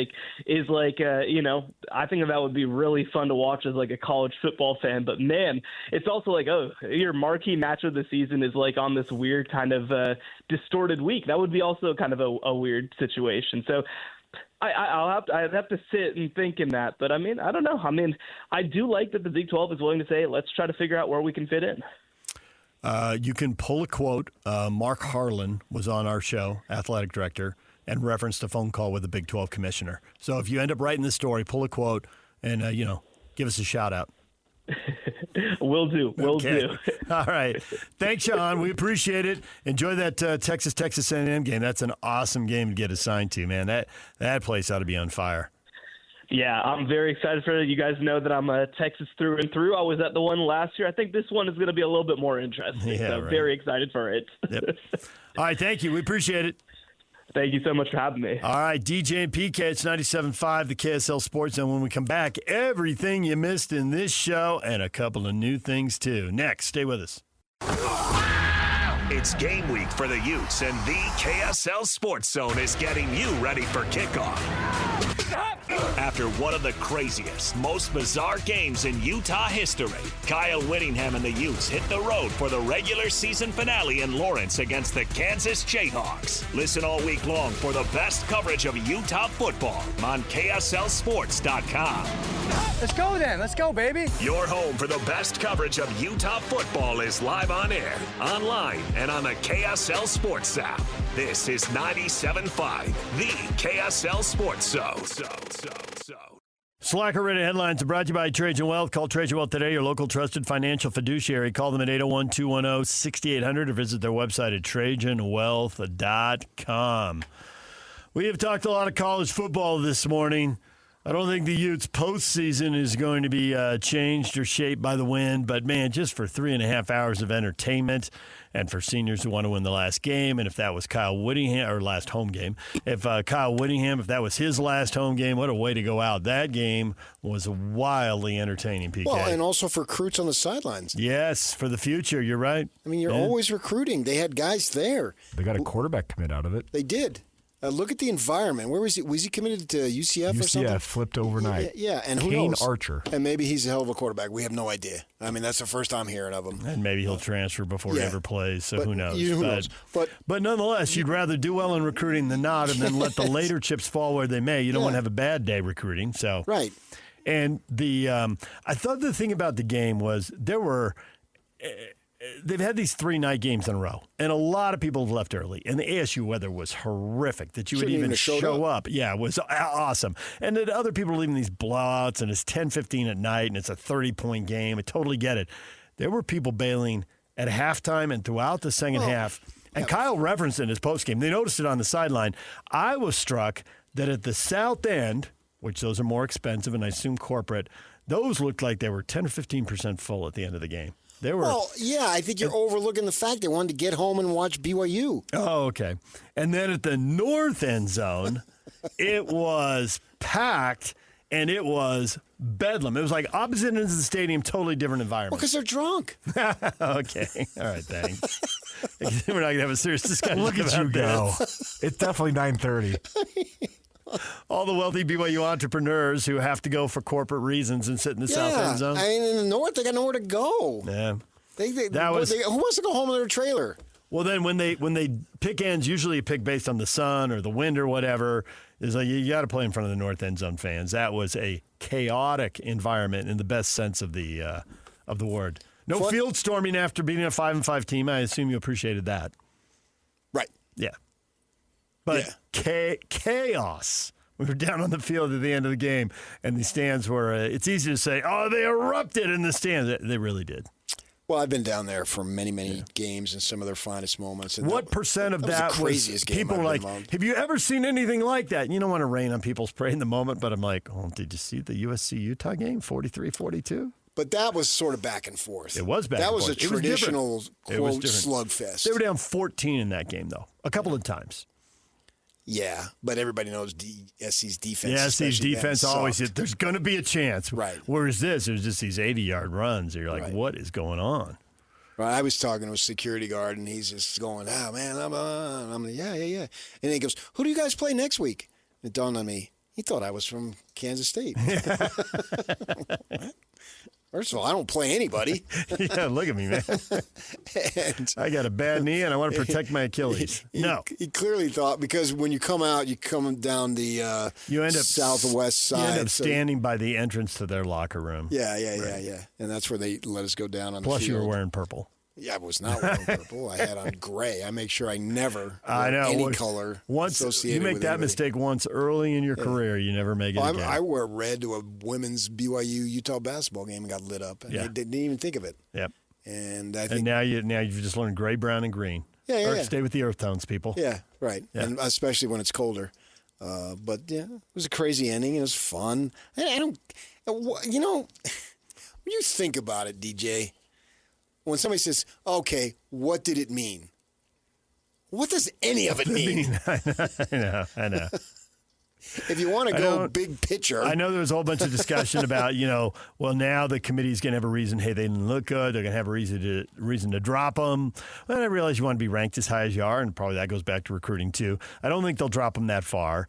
But I never thought that they were going to leapfrog Utah over people. Utah needed people in front of them to lose, and this is basically, it's not completely, but it's basically 3 weeks in a row. It's pretty much been favorites win. And we're talking to University President Taylor Randall after. Good guy. Talk to him almost every week. And we go back and forth. And he said, I don't think we're going to be able to make that jump. Yeah, okay. Yeah. All right. Well, I get it. But at the same time, man, I cannot criticize this football team. They're going to be 10-2.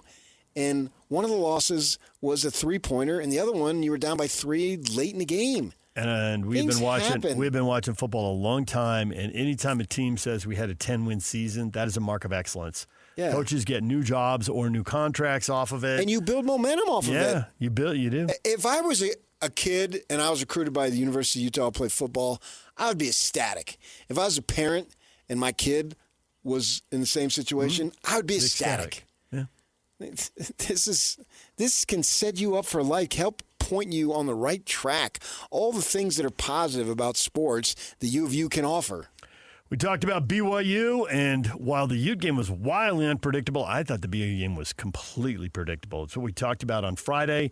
Bet on Jace Hill's defense. They only gave up 14 points. I thought they had him under control most of the night. Cincinnati is not a good defense against the run. A-Rod promised a long time ago that BYU is going to be able to run the ball. Now, if you're going to be surprised, you never predict a guy's going to run for 200 yards. And L.J. Martin, 222 yards on the ground, plus 44 yards receiving. Just an awesome performance by him. It really was. As the game went on, BYU's O-line just kept winning.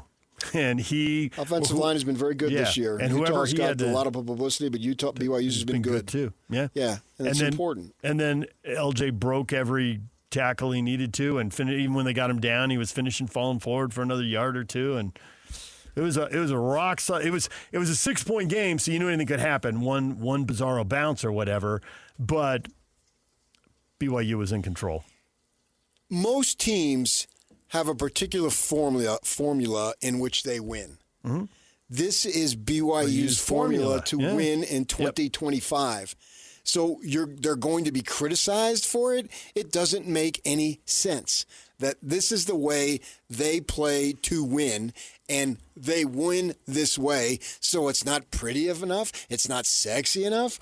What are you talking about? They're coaching the game to win the game. They've got their 10 wins, and this they is did the coach way it to win it. It does for them. This is the way it goes. Works. Yeah. And that deal about, no, they didn't look good. Sure, one game you didn't look good, so that's going to keep you out. If that game keeps them out, I'm just going to go nuts. We had Bronco Mendenhall earlier in the show. Good talk with him. Hit a bunch of different topics. He was in an expansive mood today. I mean, he's usually good with us, but I thought he was especially ready to talk today. That was a great turnaround at halftime. Down 17-7 to dominate the second half, to beat a Fresno State team that's got 7 wins and will probably beat San Jose and finish 8-4 here, and to do it on the road and get their first road win and get bowl eligible. It was awesome all the way around. 100%. Yeah, this is exactly what he did in 2005. I think he took a team that was in more disarray, probably had more talent, and got it together. And here he's got a program that had been down. The players had been bruised, battered, but bring in some guys and away you go. And he's built it up. He's established a standard in his first season, and that's what you want. That's important for them to show well in these next 2 games. They did, once they got bowl eligible for BYU, they did lose the next 2 games, but they were in overtime to Utah, and then a 1-score to Cal. And so it's not like they got blown out in either of those games. They went down to I think that was the first of several Vegas bowls that basically 5 in a row, I think, gave the Vegas Bowl a new lease on life. Yep. That was about to be elevated it big time. About to be eliminated or just credited. There was talk about it. Word? Yeah, I know. I don't know whatever the phrase you would use. They were going to go away. Right. And accredited, I think they need accreditation from the NCAA. Yeah, and they weren't drawing anybody. And yeah. So all of a sudden they're filling it up, and now they got an NFL stadium, and they got Power League contracts. Yeah, and it's totally pivoted. Yeah, Vegas itself, from the sports perspective, is totally pivoted from those days. A lot of speculation that that's where the Utes are headed, which makes sense because bowls need to be drivable, and that one is. Yeah. So we'll see. Whatever. Arizona to the Sun Bowl, I think. Another one that's been I haven't even there. looked at that yet. Yeah, I just looked at it over the weekend. Oh, I should have. Yeah. But it didn't dawn on me to go on that. And those are fine. Those are whatever it might be, and do what you do. But Bronco's done a phenomenal job there, and Bryson Barnes has had his crowning moment as a quarterback. Oh, fantastic performance. He was really good against UNLV, even better against Fresno. Tough kid. and his toughness was on full display. Coach is getting fired. Pete Carroll fires offensive coordinator Chip Kelly, so the Raiders at 2-9 have a new OC. And Cal fired Justin Wilcox, and Florida State announced that Mike Norvell will return, and Mike Aranda is going to return at Dave Aranda. Sorry, Mike Norvell. Dave Aranda is going to return at Baylor, where the athletic director is already out. So if you fire the coach, then who hires the new coach? And so it makes sense that he gets another year. But then they just rolled over in the second half against the Cats. My gosh. Oops. They looked awful. Oops. Yeah. All right, anything else you want to tell the people? Basketball and hockey tonight. The Jazz will be on 97.5 The Zone. They're playing the Warriors in San Francisco. And the Vegas Golden Knights are here to play the Mammoth at the Delta Center. And the hockey will be on 1280 The Zone, and the basketball will be on 97.5 The Zone. Beautiful. There it is. We're back with your feedback next. Stay with us. BYU beats Cincinnati. Takes a giant step towards playing for the Big 12 championship. How cool is that? Highly ranked. True Blue BYU sends us the cartoon, PK. Yes. It's so dope. Don't ever do that again. I want to be accurate and authentic, even if it was awkward. Accurate, authentic, and awkward. AAA. I am a member of AAA. Chris says Bears going to get him to Dallas. Okay, then they need to hustle over to Arlington. Okay. Thank you for the geography. Well, you're super close, though. You are. You're close. You got to fly in the airport in Dallas. Right. That's what I meant. Yeah. Scott says, you mean LJ is. Martin is by far the best player on the team. As LJ goes, so goes BYU. Bears got to do a lot better. Way too slow in his reads. Well, yeah. Give him some time here. It's hard to criticize what he's allowed to do and what he does do. Martin has had a huge season, no doubt about it. I don't know if he's the best player on the team. I might look at somebody from the defensive side. If you want to go the most important player offensively, I'm fine with that. Brandon, I was not impressed by our offense nor our offensive play calling. If we play this way against Texas Tech in the Big 12 championship game, we are cooked. Win the freaking game, man. Brandon, man, you got to enjoy life a little bit. I thought that was a really impressive win on the road against a good, but not great, but a good Cincinnati team. And I didn't think they rolled over at all. You know, they'd lost 2 in a row. They were going to try to fight their way through it. Their D got a lot of stops after the ball across midfield in the first half. And Big Fox was there, and Big Fox was in Lubbock, and that fired everybody up. Now, it wasn't immediate. They had to wait several hours before the game started. I understand that, but still, there was a clutch win, man. You needed a win, and you got it. You're 10-1, and you're worried about what isn't. Be grateful for what you have. My goodness. Nav says the Utes have a comeback for the ages of 10 K-State. How nuts was that game? Nav says, crazy. Who scores a 100-plus yard two-point interception off an extra point attempt? That doesn't happen very often. Yeah, and they picked up the flag. They could have called potential pass interference. I think the ball was deflected to the line of scrimmage, and that got them off the hook. I don't think it had a big effect on the game. As it turned out, I think mentally at the time it did, because it's like, oh, now it's 10, you need a touchdown, a field goal. And ultimately they got the 2 touchdowns anyway. Right. So, but at the time, I can see where if you're looking for something to hold on to on the sideline, you're like, see, okay. Sure. Okay, fine. But ultimately. Yeah. It was a bizarre play and a game of bizarre plays. Exactly. John says the gods are smiling. Texas Tech's going to lose this weekend at West Virginia, and Utah will get the revenge in Arlington. That would be the ultimate smile. Jesse says most likely just going to mean Utah versus BYU in the Alamo Bowl. The projections are BYU and USC in the Alamo Bowl. I don't know what they know or don't know, but looking at a couple of the ESPN writers who take their guesses, that's what they had was BYU and USC in the Alamo Bowl and Utah in the Vegas Bowl against a couple different opponents. There was no agreement on who they'd play. Jeez, that would bite for these guys to be this good 2 years in a row and be left out. Yeah. We've had someone send in some audio. Yak, what do you have? You can go to our app and use the voicemail. So your good friend Liz sent this in, and I think this is going to get some people. Oh, sorry, not Liz. Jill had this to say. And I know you have a good friend, Liz. So here you go. Well, I think we can all agree that this Utah win shows that they're living right on and off the field. No, the classics never grow old. I mean, some of them, some of the stories I've heard. 18 years and still going with that quote. Yeah, where would this community be without me in Austin? Be cheated out of that quote. Don't want to be cheated out of that and quote. Austin loves me, man. I saw him down in Black Desert, came up to me. Yeah, 18 years he's worked through whatever it was he was feeling. So there you go. I mean, he was very self-effacing when he talked about that quote when he was on with us. Oh, yeah. Yeah. It was awesome. I don't know if he'd go that far. We'll get him back on and ask him if it was awesome. Oh, he's a collie. He stands by it 100%. Well, he said something about opening his mouth and putting his foot in there. I can't remember how he phrased it. No, he didn't. He didn't. What did he say?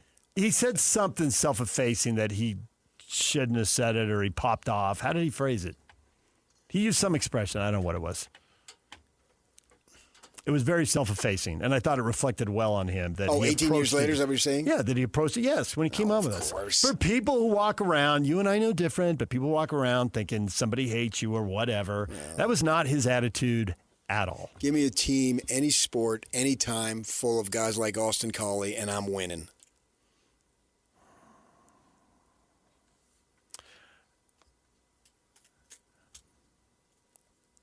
That's a fact. All right, DJ PK, it's 97.5, the KSL Sports Zone. We're all done. Jake and Ben are coming up next. Stay with us.